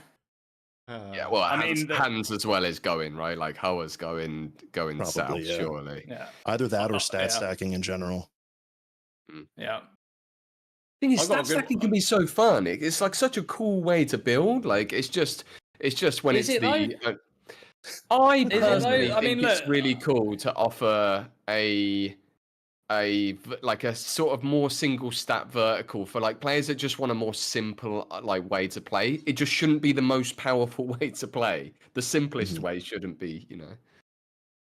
Yeah, okay, I understand what you're saying. The thing is with stat stacking is like it probably has to be the most powerful way to play at the upper end, because that's kind of the allure of stat stacking, at least because in PoE 1 it's actually done pretty well, right? Like in PoE 1, the lower end of stat, like I don't do stat stacking in SSF almost ever, because you don't get like those, you know, synthesized belts and synthesized amulets and stuff like that. The like 18% increased strength, 18% increased strength on the belt and it, you know, whatever amulet, and all of these mirrored ridiculous, like, you know what I mean, like compared to in Trade League where you can get all that stuff. So that middle end there, the builds are like they're good. You could clear the whole game on them, not like, no doubt about it. You can do that on like a character that you play for a long time. But I think at the very top end they probably should be that good. But the trouble is, like, the way PoE 2 is set up right now, you have all of these like very, very powerful stat stacking things accessible to everyone on the tree, right? You just click on one node and you're immediately gaining a bunch of power from this like stat stacking thing. In PoE 2, it's less of that. It's I'm going to equip these boots and I'm going to, you know, build around them, or I'm going to equip this you know, staff or whatever, and I'm going to build around it. I think those things on the tree, I mean, I actually had those in my like honorable mentions for nerfs, because those notables are not doing them any justice on the tree, in my opinion. Like the lightning damage for in and the like percentage attributes at the bottom of the tree and all that stuff is just, I don't know, man. I think attribute stacking should be really hard to do, and at the high end, when you have really good gear, it should be really good. There should be a big payoff when you get there. Right. But it shouldn't just be the be all and end all that I can just get this one item and click some nodes on the tree and I'm already like halfway there, you know? Yeah. If single vertical, you know, stat builds are meta, then you've kind of lost the whole point of PoE, right? Like, that's how it is right now. And Gemling Legionnaire is like the best. Like you almost have to be a Legionnaire if you want to do it the best. Oh man, that ascendancy. Like, I actually think that node's got to go. I've got to say it. That double I know that people like that double attribute node, okay? But here's the problem. Going forward, there will never be a different build other than Gemling as a stat stacker. Never. It will always be Gemling.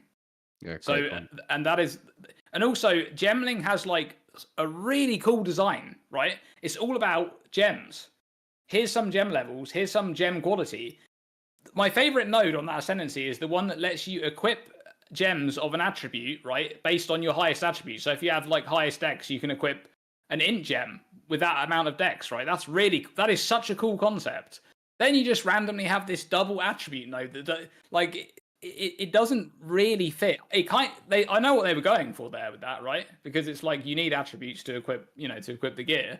But it's just, I don't know, that one node, I think it's a little bit game breaking, and it's a bit problematic for Buildcraft going forward. Like, it's just, yeah, it's a bit of a problem, ascendancy. Interesting idea.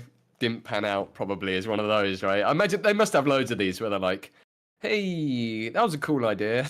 But it is such a cool ascendancy, though. Like, even the one that gives you max res based on the support gem. Like, it is a really cool ascendancy based on gems. I just think that one node is just not... Yeah. It's not it. The double support thing's super cool. Yeah. I think that's super cool. Oh, yeah. Gemling is really interesting. It's just that one node. I think it's the one outlier on that entire ascendancy that's like, don't get me wrong, everybody who's watching in the chat and stuff, you know, that have got a Gemling, they're like, no, don't nerf it, you know. or maybe they've played the game and they've just deleted the game and they think this is ridiculous, like this can't be a thing, right?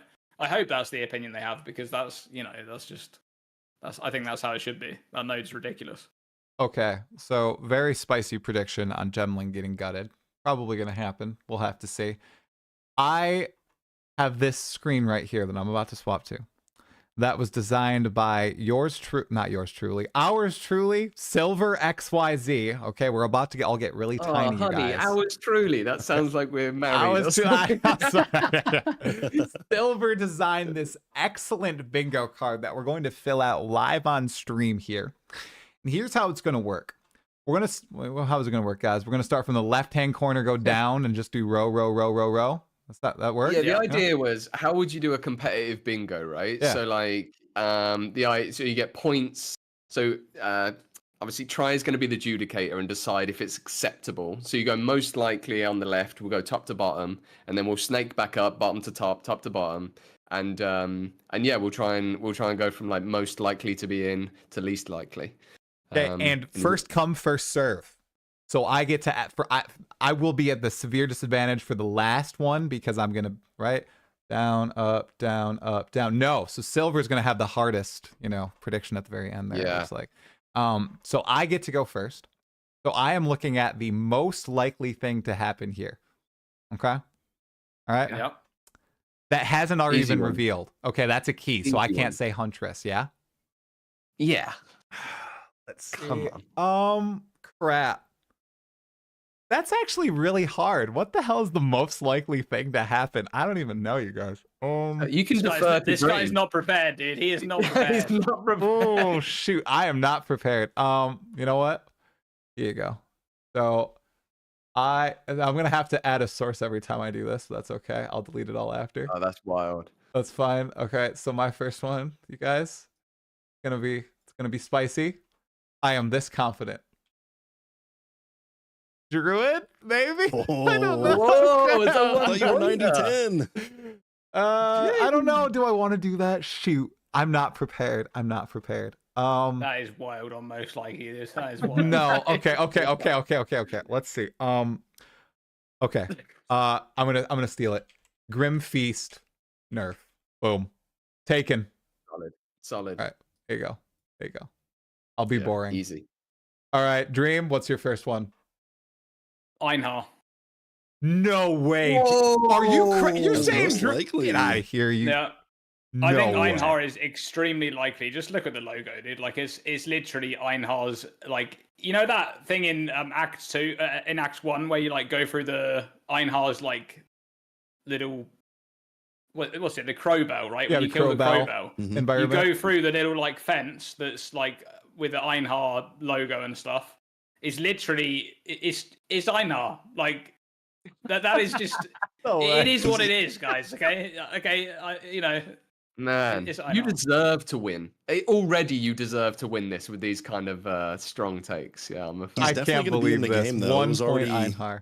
Yeah, he's already. Yeah, we know he's Yeah. already in the. Yeah, Yeah. but I think he will be. I think this There's is going to be a crowbell be, quest from him or something that was data mined. Yeah. Exile. Oh, I can't wait to hear that. My hot take is the trailer begins with something like, "Exiles, it has been a long time, and it is time to hunt," and everybody's gonna lose their crap. Oh, how good would that be? It's just black screen, and you hear Einhar's voice. I will tingle. My neck will tingle. Okay, it'll happen. Yeah. It's actually a good impression, dude. Thank you. Hey, Dungeons and Dragons. We'll do that to you. I haven't DM'd for like 2 years though.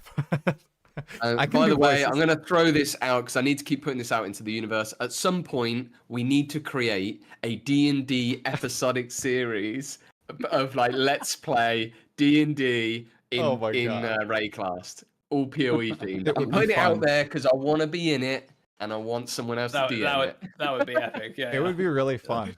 It seriously would That be. would be epic. Anyway, sorry, Okay. carry on. Okay, Okay, so so the next how does one. this? Do we have to all decide on this one? This Yeah. next one. Yeah, so this is kind of like a break in it where we kind of get rid of one that we all think is going to be a thing. So Okay, feel so free to just I chuck can suggest ideas two out. things for this, which is because Go for it. I've got a few for each one, so I can suggest two for this. So one is towers changed more than the teaser. I don't know. Towers changed, so more than just bosses and content. Yeah, more than what they let on right in the teaser, because I think a lot of people in the comments were basically like disappointed, but they were also saying this is surely coming with something else, like to make Totally. it work out, right? Surely. The 1 point? Man, I don't know. I said it earlier, ingenuity nerf. Okay, ingenuity nerf. Yeah, I'm Yeah, happy with that one. let's rock that. Yeah, I'll go with that. of Ingenuity course, nerf? All right. I'll That's give into basically this one. a guarantee, I think. So Yeah. I think we're only That going to be sounds fun. allowed nerfs in this first category, right? Gav, what you got? It's you now then. He just gave it up. +1. He's not prepared. I'm not 100% prepared.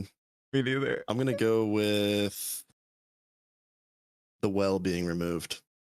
big, What? big. No. That's a big 1-pointer. Okay. Wow. Okay. Yeah. Yeah. Now we're cooking. Now we're cooking. Oh my Yeah. god. I like that. I'm not using this bingo card tomorrow. Not happening. All right, so I'm gonna just go super easy one. Use my one nerf. Howard's getting nerfed. Nerfed. Hour. Yeah. Okay. Yeah. Go. Ooh. All right, and this now it means I've got a spicy one for Howard, but I'm gonna save it for a later one. Okay. All right, Sylver. Now this means you go again for 2-pointer. Yeah. We're gonna snake Okay. it. Yeah. Okay.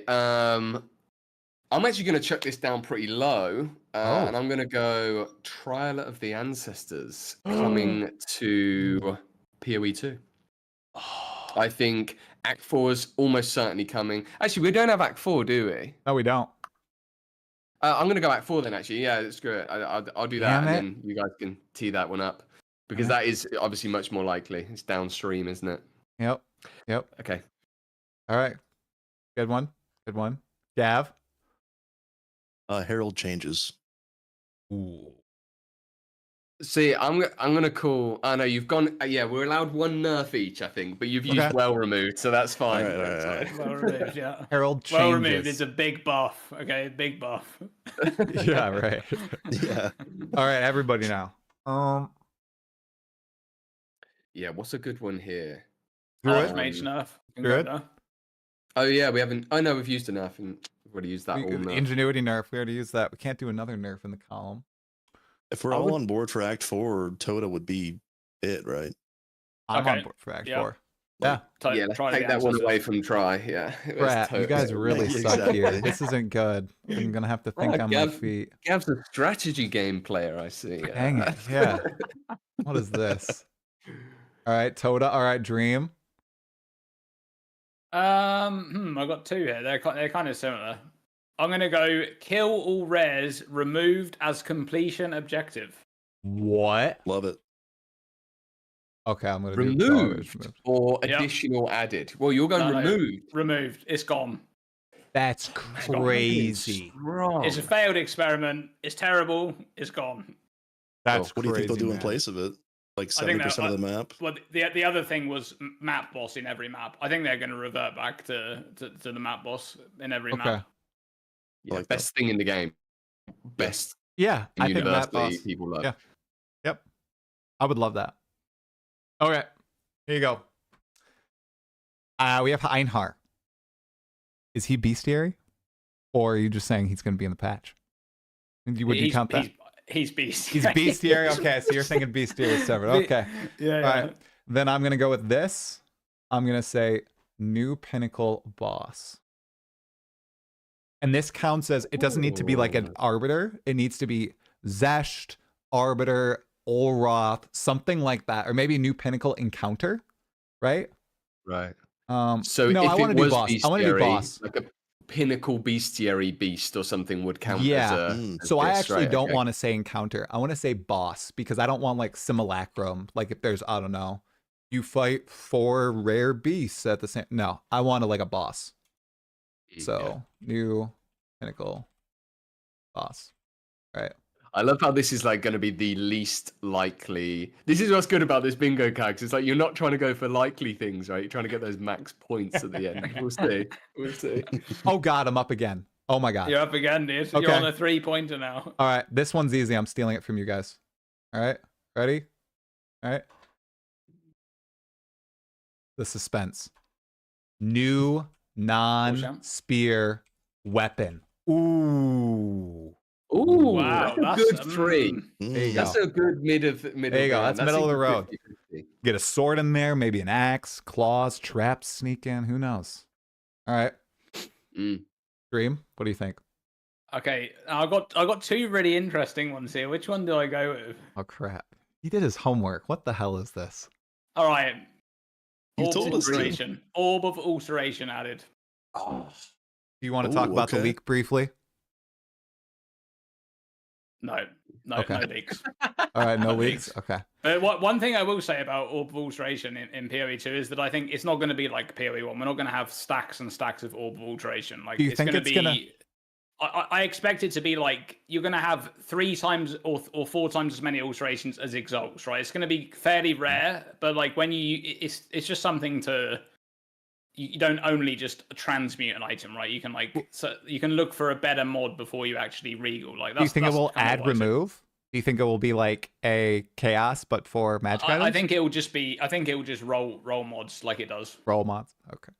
But only magic items like pre-regal. Yeah. Got it. Man, I hope you're wrong. Let's go to Gav. All right. No. I'm gonna go with crafting bench. Oh. Cool. Okay. That's big. Yeah. It's either orb of alteration or some sort of crafting of some sort has to come in this patch, right? You guys, like some form of we hope, mediocre, even if it's like mediocre. Mediocre is the wrong word. Just like rudimentary. Sorry, that was the word I was looking for. Some sort of player agency involved. Yeah. Yep. Yeah. All right, Sylver man. I'm gonna go here with make T1s great again. I'm going to go with the fact that they shift back to the old T1 system. It's just so much more understandable. You've got a good mod. Yep. It's like so intuitive. Anyway, yeah. I agree. And for people who are PoE2 only players, this means reshifting the tier of modifiers so that the best modifier is tier 1 and you always know that you have the best modifier tier rolled. So it's not like, oh, is tier 11 the best for life or is that tier 12? I really hope they do that as well, because like the further EA goes without them doing that, the less and less likely they become to do it. Like just get it out of the way and just come on. Yep. Yeah. Great. All right, Sylver, you get to go again. They're the first 4. God, that catches you off guard, doesn't it? That snake, it gets you. Snake. Okay. Because I've got, now we're starting to get to the territory where you're going to start being a bit harsh on what's allowed here, right? Because I can't do any, like, for example, I've got one like breach stash of affinities. That is not acceptable at this stage, I don't think, in the point scoring. Okay.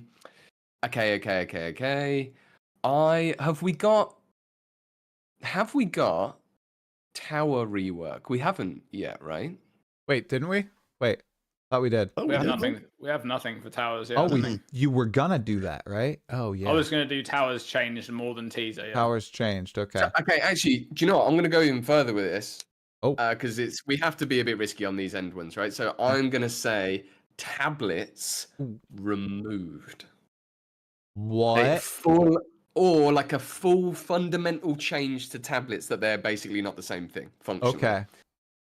I don't think we're gonna get towers removed. I think we're gonna get tablets changed. There's no tablet slot in the map tab. I mean, maybe maybe those go in the fragment tab, but a little bit of credence to the idea. Maybe. Right? I've got hundreds of tablets. Okay. This is hopium at this point now. Okay. All right, Gav. What do you think? Your first 4, your only 4? Because last Epoch did it, I'm going to go with Ascendancy Respecs. Oh my god, that is spicy. Oh, that's a good one. That was my other third. That was my other third point. I think it's fair. I actually think Ascendancy Respecs are quite likely to happen in this patch. You think Mark has finally given in? Well, I think, because Jonathan was talking about Ascendancy Respecs, and he said like half the dev team want them and half don't. So, and I think they're just gonna, like, they just did it in PoE 1, right? It just, I think they're just, like, I don't really mind it either way, but I think it just makes the game better to just have it overall. Like, it's one of those things where it's like, I can see the upside of both, but I think the being able to respec is slightly better. So it's just, it'll have a cost of some sort. You'll either have to run a trial again or pay gold. Yep. You mean pay someone to run the trial for you? Sorry. That's gone, dude. That better be gone. Like that is so bad. I can't believe that's in the game. Crazy. Immediately, it took like less than a week, and it was just full market, established market. You saw the same names. You jump in the trade channel. It was like, yeah, you'd get banned by a couple people because you didn't trust them and they didn't trust you. Yeah. All right, so now we got one, all of us together. All right. Come on. Okay. You said 50-50, Dream. Everybody else is on the bandwagon. Druid. Yeah. Oh, yeah. Maybe. Oh, is that? Yeah, because that is a bit of a reach, isn't it? At this point, it is a bit of a reach. Yeah, go on then. Stick it there. 4 points. What do you think? I think that's Sylver? fair. I think that's fair. Yeah. I think it's fair. It's basically like, is it too obvious? Because I think it's really likely to happen, but they haven't give any indication apart from like that's why I'm 50-50 on it. What's that? Who was that guy behind the Huntress? Exactly. All That's right. the only thing, right? There was a guy behind the Huntress. The summoned companion of the Huntress, bro. Come on. Maybe. It's gonna be a gem. Beast Boy. Beast Boy. New skill gem. Oh god. All right. All right, I've got 3 interesting ones for this one. Which one should I go for? I'm going to go for the Hand of Wisdom and Action one because I said I had one. Okay. Okay. Hand of Wisdom and Action becomes a weapon. Oh. Like a claw. Oh. Like unarmed, base breakers. It becomes a unique weapon. It's one of the reasons why Hauer is broken is because it's a gloves slot. In PoE 1, it wasn't broken because it was a weapon, right? You couldn't combine it with Pillar of the Cage Gods. You couldn't combine it with some crazy crafted weapon. Yeah. Would it count as unarmed? Because there is some unarmed support. I don't know what weapon it would be, by the way. I haven't got that far. It could be any kind of weapon, but I don't know. Okay. But yeah, it becomes a weapon. They remained as gloves, but the damage only applied to unarmed attacks or something, right? Like, something. Make it into an unarmed weapon. Yeah, you could do it. You could do it. Oh. Yeah. All right. I don't see I feel like if they balance it right, they have to basically like over nerf it if it's gloves, and then people don't use it. Maybe they just do that until they then have all the other weapons in the game. Then they can choose which weapon type they want it to be. Like they want it to be a claw, right? Do that because then you'll have the skills in the game. But okay, all right, we're at the end of least likely, and I need to do a double whammy here. So let's see if you guys think these. Here's my complete shot in the dark here. Let's see. Okay. First.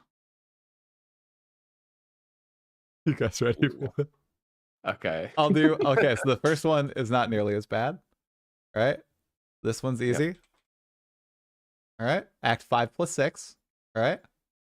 All right. Okay. And the next one. I thought you were going to do Act 5. Act 6. Act 5. Act 6. No. Here's the other one. The crazy 2025 1.0 affirmation. So this is that's crazy. When they're, in the presentation, they're like, the goal is still December of this year, all classes, all acts, end game good. We're releasing into 1.0 by December of this year. The full copium. That'd be crazy. That would be crazy. No one's getting 5 points on that square, guys. I'll say that now.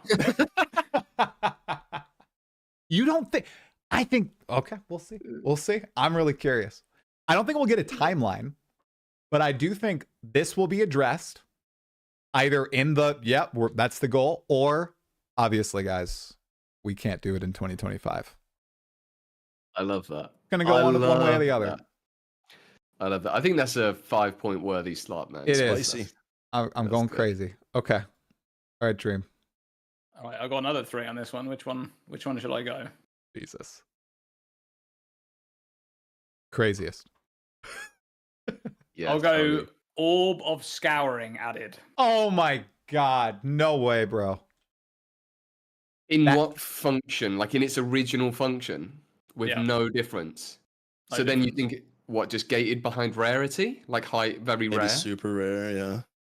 Well, the thing is, okay, does it have to be that rare? Because all you're doing is you're stopping someone from picking up another base, right? It's just like it's a different because I've seen people comparing the argument of scouring. Like people don't like the whole like scour and do this, scour and do that in PoE 1.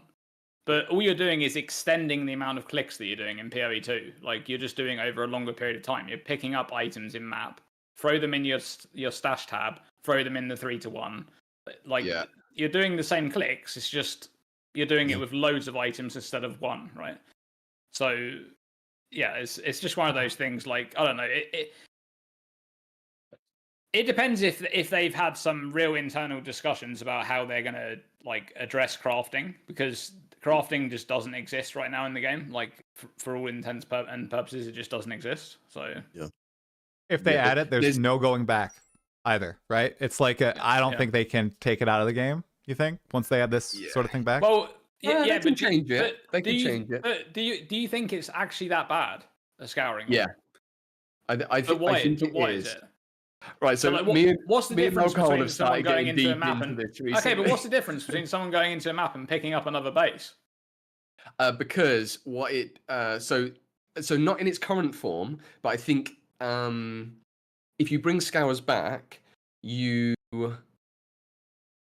the problem is it affects the item bases a lot, right? So like you can't really then do anything with item base. You can't make interesting item bases if you can infinitely roll that item base, because then it makes it harder to do that, because then you mean like rarer item bases, or so say you had like simplexes or whatever, right? Like as soon as you drop a simplex, then like that's the only simplex that you'll ever need in theory, kind of, right? And then you add this kind of like inflationary item base problem into the economy, which is in PoE 1, which isn't inherently a problem. Like it works in PoE 1, it's fine. Like but I think they're deliberately trying to move away from it. And so I do think some sort of reroll could well come back to the game, but there needs to be some. So the way Last Epoch mitigates this is through forging potential, right? Is like one of the ways that they manage this, where you have a limited reroll ability.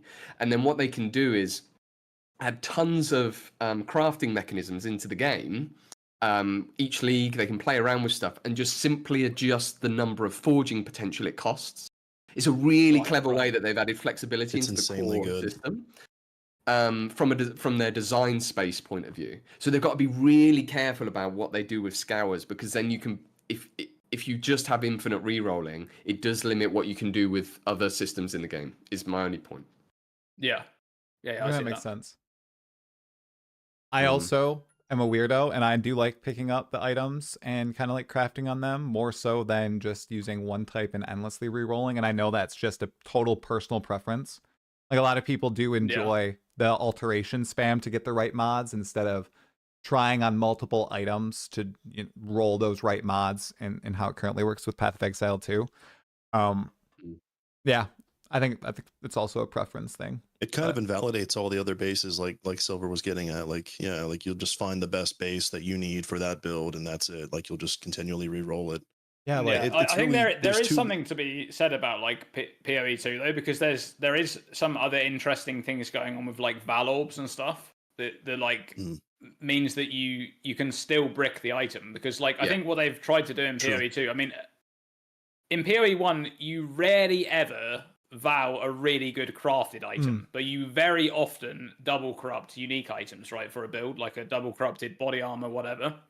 Whereas in PoE 2, you kind of do want to vow your like good, because you get that extra, like on a weapon especially, like you get that extra socket, right, for like more damage or whatever. It's actually quite, the corrupt outcomes are very, very impactful. So I think they've tried to make it so that Valobs are that like final crafting step for most items. Like if you want to take the risk, right, you can take the risk. Whereas in PoE 1, it never really felt like, I'm not really gonna corrupt my 1000 DPS axe, right? Because it's just not really worth it. Yeah. Like realistically, it's just not. It's just not, right. I think in PoE 2 they've tried to they've just tried to make it so that the Valob is a little bit more like a crafting step that you want to do, but and that way obviously you would still be bricking the item, then you're eliminating items, right? I think there's two fundamental camps. What you're saying, like is it a game about items or is it a game about currency? Like what are you farming in the end game essentially? Like the currency orbs to re-roll or the items. And this gets into the trade versus SSF thing and why PoE2 currently is so heavily leaned towards trade and like really gimps SSF players because the crafting and determinism isn't there. That's true too. Yeah. But that'll come for sure. Well, hopefully, we'll find out tomorrow. Yeah, we will. Oh my goodness gracious. Okay. What's the crazy one that we all think then? Because this is actually going to be pretty difficult to agree on. Like I've got armor buffs wild. on my list. Oh no. That's not crazy enough. That's not crazy enough. Not crazy enough. Okay. I can say the two like other ones that I had for 5 pointers. I had towers removed, and Chris Wilson mentioned. Okay, Yes, I was like thinking Chris. A message from too. Chris Yeah. would be a really good one. Yeah. That was easy to agree Presents on. O2O. What if he presents O2O? Well, dude, I No actually chance. thought, like, how weird would it be if the stream opens and it's, hi, I'm Chris Wilson from Grinding Your Yes. Games? 'Cause we Formerly already from had Grinding this, Your Games? We had this thing once, right, where he was removed from the thing, but it was a mistake. Mm-hmm. And and maybe they're like internally laughing about it. They're like, okay, guys, we're going to use this as like a big hook for the next reveal. Like, we're gonna have Chris. Huge. I would agree, except Bex was she was the only person, right, that was adjacent to GGG that was kind of vocal about it. Like right when it happened publicly, like she like texted Still Sane, Exile and everything. I think it's real, but I think there's a chance that there's a farewell message, and I think that'd be so beautiful, and I think they would earn a lot of I don't know, they're all about getting goodwill and spending it, right? Come on. Yep. Yeah. Goodwill. If Chris comes back and just says, hey, this is my last message from GGG, wish you all the best, essentially, even if it's like 2 sentences, I feel like that'd be very meaningful, Yeah, I think some kind of nod to Krilson or something, in game would be cool. Like that's one of the people you can encounter, like the nameless seer in like somewhere in like that would be a lovely thing. Someone found an albino roa feather in the hunting grounds, so like I'm waiting for fishing rods or something to pop up. Yeah. It's gonna happen. Just having Krilson and him be like voiced by Chris would just be like I think that would be the most beautiful poetic with new dialogue. Thing, like immortalizing him in the game. It would be good. Yeah. All right. I think that was a good one to all agree on. Very nice. That was easy. All right, Gav. I'm gonna go with life added to the passive tree in some form. Oh my. Huge. Okay. Yeah. That's a good one, man. Life because that seems out of left field, but it seems totally reasonable at the same time. So I like that. Yeah. If they did that and they added a bunch of wheels, that'd be pretty crazy. We were wrong. I mean, if they don't fix armor, we need some life. Buffs for sure. Yeah. A lot of life. Do you know what? This is like such a tough. Actually, I had one and then I didn't write it down. It was as we were talking, and I thought, Dream's gonna probably say this one. It'll probably be on his list. God, do you know what? I'm drawing a blank here on the last spot because I did write down a couple notes. Craziest thing you can think of happening. Yeah, that's the thing. I was like, it's got to be pretty wild. Let's see. I don't know. I might have to go to chat on this one. I might have to cheat. Oh. Guys, hit me up, chat. Help me out. Spam them, chat. What's the craziest reasonable thing? Come back to me. What is something that's pretty wild? Oh yeah, boat riding. That's it. Thank you so much. Oh, you're right. Soul has nailed it. Instant buyout. It's not auction house, but I think they're going to bring the wildest thing that I think could happen is instant buyouts coming. Holy shit.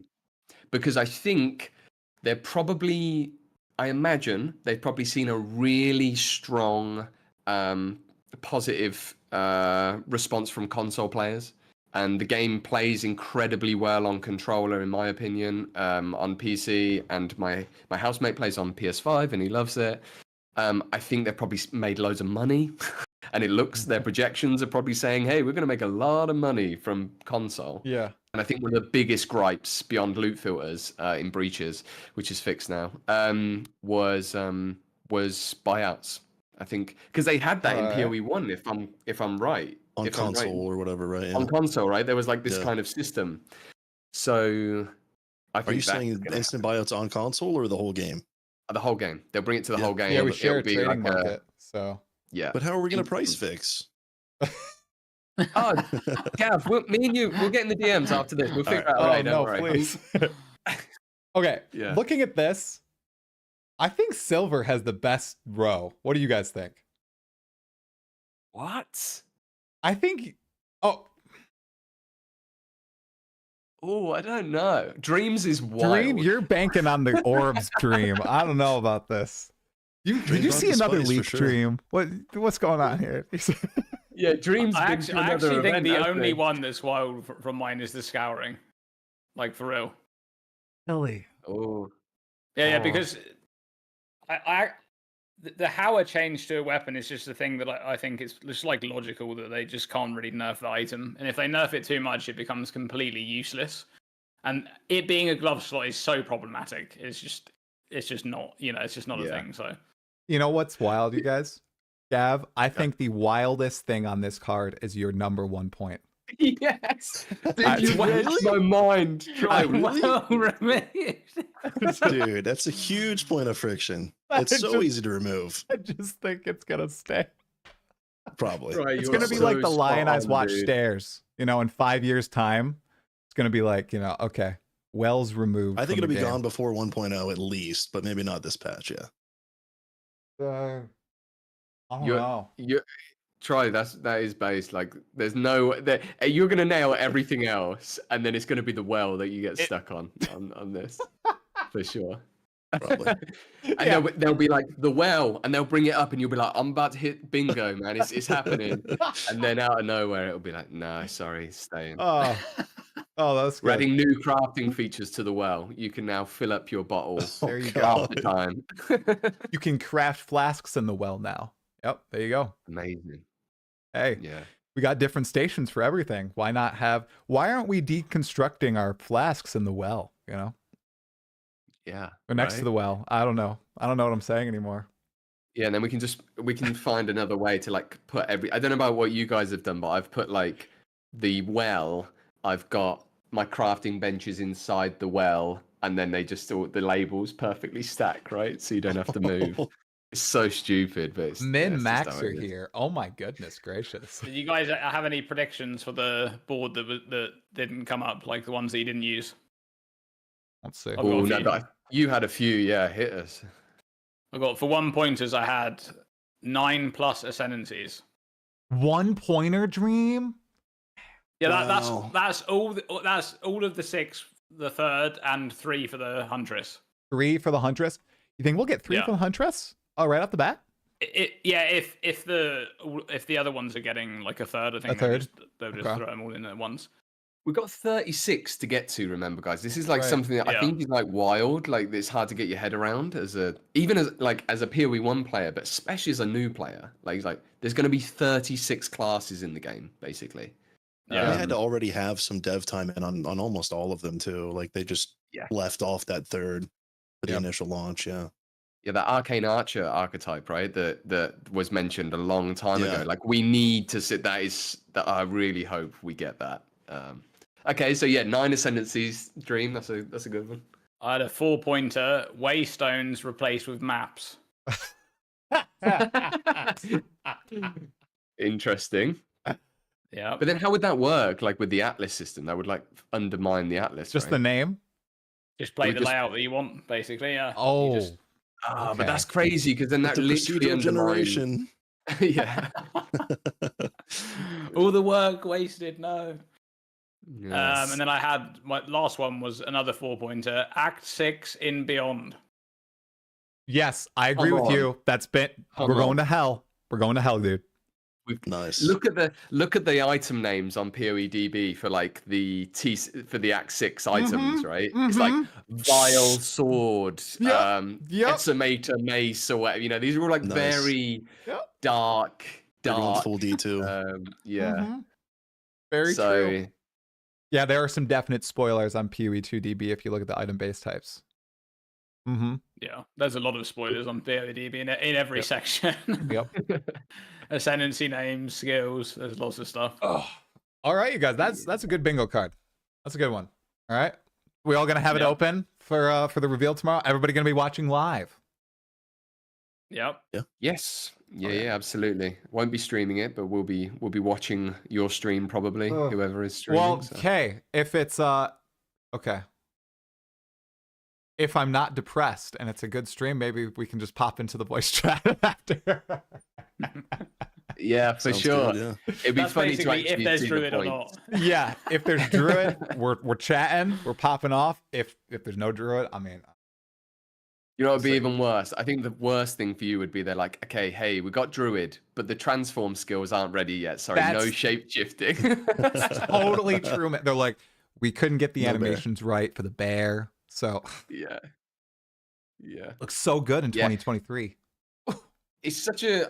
I really hope, and I think this sentiment, like you guys probably share with me 100%, is like, because I guess we're all like of a similar kind of mind about this stuff. Is like, we have faith in GGG. Yep. PoE 2 has massive issues. We're all you know, aware of that and honest about that. But I think like I'm so like nervous for the first time about. This is probably to me like one of the biggest moments that's happened in GGG's history since like. Maybe ever, to be honest, like as from me as a fan, because it's about like the direction of where the game's going, as you kind of talked about Dream and you know, I know a lot of people are talking about. And it's just like I'm just so nervous but so excited, and I have so much faith in them, and it's like you don't want to get overexcited, but yeah. I think Dream said this to me a few days ago, like he's nervous and excited for this. I'm usually only excited too. I'm nervous. Like tomorrow is going to be a rough day at work before the stream, and I don't even know what I'm going to like watching it.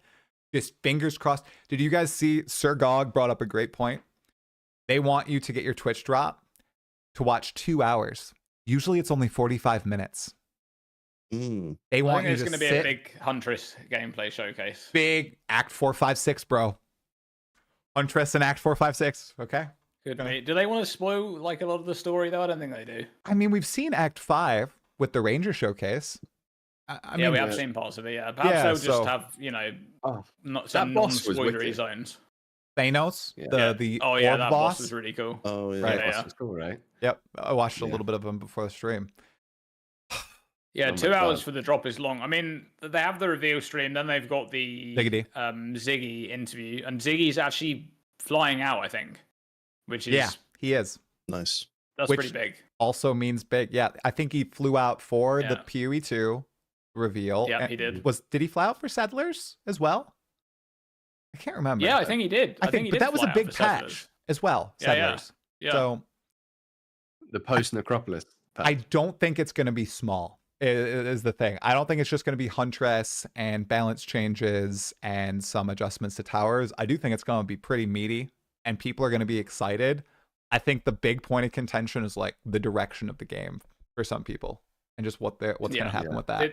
It basically is got like, I think it's going to be a big patch, but it has to be a big patch. It's been 4 months, right? It actually has to be a big patch.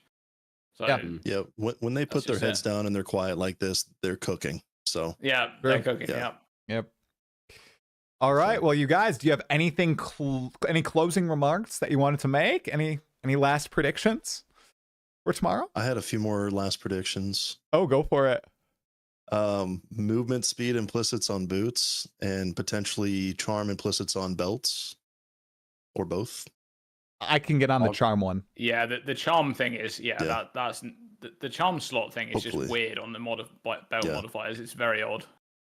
And then what do y'all think about a potential apology to EHG and that community for the release date tension? Not that it was intended, but just that, just to mention it for the PR, and truly I think that they didn't intend it at all. So you think they'll even address it, or? I think there's no chance they mention it. Absolutely. That was my chance. potential 5-pointer.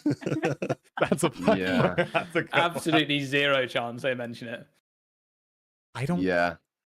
I think it's weird to assume it was together. Malicious. I think one of the best. I do think, by the way, you're right. There was no ill intentions there or anything. Like, if you've just been looking at what's going on with PoE2, like they're just massively delayed. They have no possible opportunity to care about what another company's doing with their game. They're just dropping the patch as and when they can, and this is when they could drop it. Like Gog's brought up, there's one public holiday the week after, and then 2 public holidays the week after that. Like they can't. They're not going to have the good workforce to be able to immediately respond to bugs and things. So they were obviously aiming to release it sooner too. It just probably got delayed, and it just happened to be that day. I really think that's as simple as it was. So. Yeah.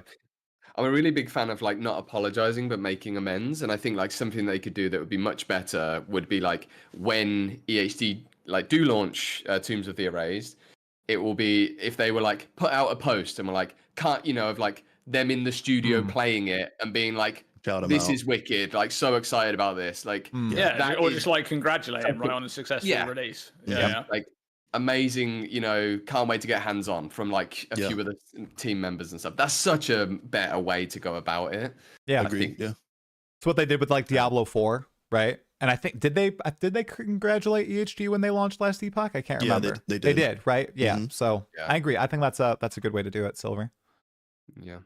Oh. Yeah, it's a super exciting time. Finally, I feel like it's just a really exciting time again to be like an ARPG player. Like there was a bit of a lull, I think, where the sort of post early access thing where we're all figuring out PoE2, and Ellie was super quiet. Remember, right? Like there was, there wasn't much going on there. We didn't really know anything, and now all of a sudden they're like, it looks like they are gonna smash this update. It looks very exciting. So like how exciting, right? We're gonna have these 2 amazing kind of like games, just like running parallel. It's cool. Yeah. Carl, are you gonna play Ellie when it comes out, or are you gonna wait a few weeks, or what? I'm gonna play it on launch day. I'm definitely gonna play. Yeah. I haven't played Lost Epoch. I'm not. I probably won't play it this time around because it's a bit close to PoE2, but we'll get him eventually. Yeah, man. And that as an SSF player, I feel like you will eat well, man. If you but man, I don't want to get into the whole topic of it right now. No. But I'm actually I play SSF because it's like I don't want extra drops. Like I don't want high drop rate and stuff like that. Yeah, that's not why I play SSF, right? I play it because in PoE2 and PoE1 it's actually like they've built a game that's so good for SSF with like the Atlas tree and stuff. Like I can chase the right timeless jewel that I want. I can farm the harvest juice to craft the gear and stuff like that. I don't actually want like extra drops if I'm playing SSF. Because I think if I'd just rather play trade at that point, right? I'd rather like buy the items if I'm gonna get like extra loot. Yeah, dropping like 60 rings when you like complete like all of your prophecies at once is a bit weird. Yeah, it probably could be handled slightly better maybe. But yeah, fair point. Yeah, that's the only thing. Like I don't have anything against Last Epoch though. To be honest with you, I don't really know. I know barely anything about that game. Like I've barely even looked at it. So it's something definitely that I intend to look at some point. It's just that most of the time, whenever a big thing's happened, I've always been like doing something else, and it's just. I've always said that like Path of Exile 1 is just the game for me. Like it has been the game for me like ever since I've started playing it. And Path of Exile 2 is likely to become that game as well. So it's like wherever I actually ever have time to play another game like that, because when I play Path of Exile, I'm all in. Right? I can't half-ass that shit, man. I'm all in. So like I'm all in, and then when I'm burned out, I'm done. So it's like it's just it is what it is. Well, I really hope we're all feeling that way tomorrow after the live stream or just during it. We're like all in Path of Exile 2 for the next few weeks, you guys. That's what I'm hoping for. It's going to be exciting. It's going to be nerve-wracking. Oh, I don't even know how to close this out. I mean, what's your favorite Einhar quote? Because Einhar's totally coming, right, guys? Let's share that. Okay, quick round table here. Will there be nets? Will you have to use nets? No shot. No shot, dude. They already figured that out. But dude, there's a well in PoE2. But did they learn? There's a well that you have to click on to refill your flask. Okay, will you have to use getting removed. Yeah. Oh my god, dude. Maybe. Yeah. Maybe. My take was you'll kill them and take trophies. You'll take like beast parts, a bit more metamorph style in a way or something. Craft it that that would way. be my guess. I don't think there will be nets. No nets. No. I hope there's no nets. Yeah. All right, you stupid beasts. I mean, you stole mine, Sylver. No, you got the voice though. I think it's exiles. It is time to hunt. That's my favorite quote. When he pops into your map, like I know a lot of people who played Free Show were kind of pissed with Einhar popping into their maps at the beginning of the league because he was on every idol. But I always love that, the first time I hear exiles, it is time to hunt, in Act 2. If I get to hear that in PoE 2, that's something that I really miss from PoE 1. All the different NPC voice lines and everything, Sister Cassia singing, Kirak yelling at me for no reason, talking about the blue guys. I know Dreamcore loves that line about the Harbingers. Yeah, it's so good. Yeah. If I actually GGG... love Kirak. Like Kirak is actually such a good NPC. Like it's so underappreciated. Some of the stuff that he like waffles on about when you're like getting a map from him or something. Yeah, so good. He's such like dad energy. You come back to your hideout. You come home. He's like, "How was your day, son?" Yeah. If GGG don't see this and don't like give you a cameo in the next ExileCon try as like an Einhar cameo, I think Agreed. I think it's a failure, give me that crossbow. Let me stall for the presentation for 30 minutes. Yes. I got it. Yeah. Let's do some crowd work as Einhar. That was I'll back you for that. I'll back you. All right, guys. Well, if we're set, thank you so much for hopping on. This has been great. We made a great bingo card. Let's see how right or wrong we were tomorrow. It's going to be a good day regardless. Awesome. Yeah, thanks for having me. Excited. All right, thank you all. We're going to do the video cut right here. Okay. That's the video cut. Nice. If I post a video. That was awesome, guys. Thank you so much. That was really fun. Yeah. We peaked at like 1,300 live viewers, which is pretty crazy. Nice. It's hype season, dude. People it's are hype season, guys. We're like, we have to, and you know what it's like, right? Like I'm such a consumer. Like before I was making content, I would just be watching this exact pod, being like, same. I need to think. I need something to externalize the thoughts in my head about this game right now. Yep. Otherwise, I'd just be staring at the ceiling trying to go to sleep. It's Christmas Eve. Yeah, I know. Feels like it, yeah. And we get it, we used to get it 4 times a year. It was very good. We'll get back to it. Gotta be a big one. Sure. It's gotta be a big one. Yeah. All right. Yeah. It is gonna be a big one for sure. Yeah. And I'm serious. If you guys what's gonna be in there, right? Let's see how the reveal was after the Ziggy D interview. If you guys want to pop on and chat for a few minutes tomorrow, I think we'll all be buzzing at that I'll point. I'll be lurking. Yeah. All right. Well, thank you guys. I'm gonna probably stop streaming in a few minutes and go on a run. Yep. And try to tire myself out so I do get some good sleep tonight. All right, man. Thank you guys in the UK for staying up so late. I know it's pretty late on your end, so appreciate it. That's all good. I'm just gonna go party through the night, and then I can just not worry about it. Nice. And thanks, Gav. Really appreciate it too. Your camera was perfect, by the way, too. So awesome to meet you, Gav. Yep. Yeah, you guys too. Yeah, great talk. Good to chat. All right. Your radio voice, man, I could listen to you talk all day. I know. He has such a good voice. It's so good. And you're not even close to the mic. Where is the mic? Where the hell is it's it? Right here. I don't even see it. I was blending in with your shirt. It's hiding, dude. Look at it. Oh my God. I was like, yeah. Usually you got to get really close to the mic to have a good voice like that. But I was like, I don't see it. Okay. Yeah. All right. Thank you guys. Right. GG's boys. Talk to you tomorrow. All right. But GG's. Peace. All right. Chat. W or L? Good pod? Bad pod? Medium pod? Fun? Good? Oh yeah, running is the best hobby for me because I could just go outside and do it at any time. Yeah, thank you all so much for tuning in. I really appreciate it. That was a fun chat, Yeah, I don't know what to say. Tomorrow's going to be great. I saw there was a Path of Exile announcement. Wow, nice. Cool. All right, you guys see it? Cool. There is an interview with DM and Gazi on March 30th. for 0.2.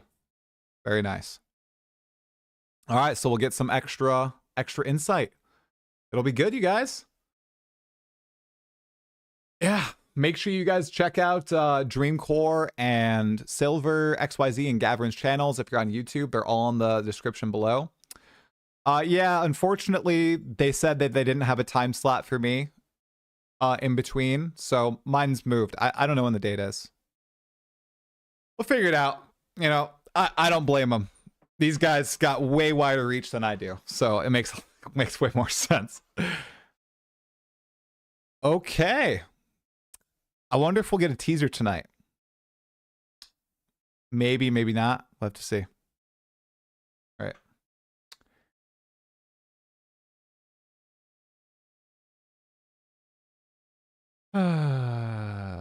Oof, I'm tired. Yeah, I'm going to go on a run, and I might treat myself with some Thai food tonight, you guys. Yeah, 100%. Yeah, it was a good pod. It was a good talk. All right. Giga teasers tomorrow for 2 hours. It's gonna be good. It's gonna be really exciting. All right, let me. Oh, we had some subs. Visceral Sorrow, dude. I don't know if you're still here. Thanks for the 5 months. I really appreciate it. And I think there was one other score win. Tier 1, 13 months in a row, dude. Thank you so much. Thank you so much. All right, let's raid someone who's live. Hey, King Kongor, let's go. What's going on, man? We'll have to set up a chat about point 2. I have not forgotten about you. I just got very busy. I could raid Al Kaiser. But he does not like me. Okay. Let's see. We've got Steve. Oh, we've got Zish. Let's go say hi to Zish, you guys. He's playing some Path of Exile 1. He was the originator of one of my favorite builds. Oh, we have Angermus? Is Angermus live in PoE 2? Wait, I didn't see that. Let's see. If Angermus is live, I'll throw you guys on over to him. Oh, he is. All right. We're doing Angermus. All right.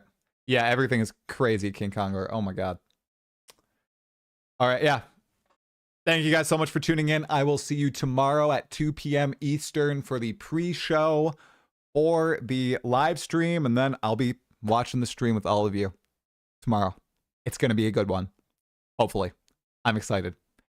Have a wonderful night and stay sane, my fellow exiles. Whew.